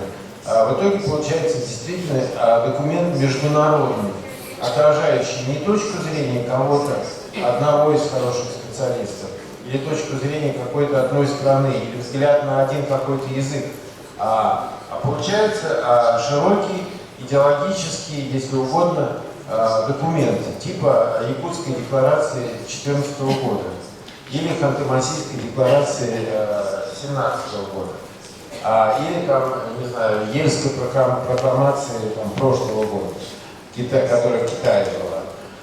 В общем, короче говоря, большая просьба к вам присылать импульсы либо на мой адрес, либо на адрес профессора Желана Оливейра, который любезно согласился составить драфт этого итогового документа, который будет вынесен на обсуждение 4 июня на заключительное пленарное заседание. Там модераторы секций будут выступать. Этот документ, драфт, мы постараемся разослать всем, чьих адресов у нас нет, там, пожалуйста, спрашивайте друг у друга. Этот документ тоже, этот проект будет распечатан. И дальше, так сказать, модераторы секций взаимодействуют друг с другом. Другие люди, кто считает необходимым высказаться, коротко будут высказываться на заключительном пленарном заседании с тем, чтобы к концу его, в общем-то, выработать какой-то консенсус относительно формы, содержания и основных ключевых положений, которые так должны содержаться. Ну, сейчас короткий перерыв, и сегодняшнее заседание, так сказать, объявляю закрытым. Завтра идет работа по секциям. Секции происходят, если вы посмотрели программу, в 3 разных зданиях. Здание правительства номер 1, здание правительства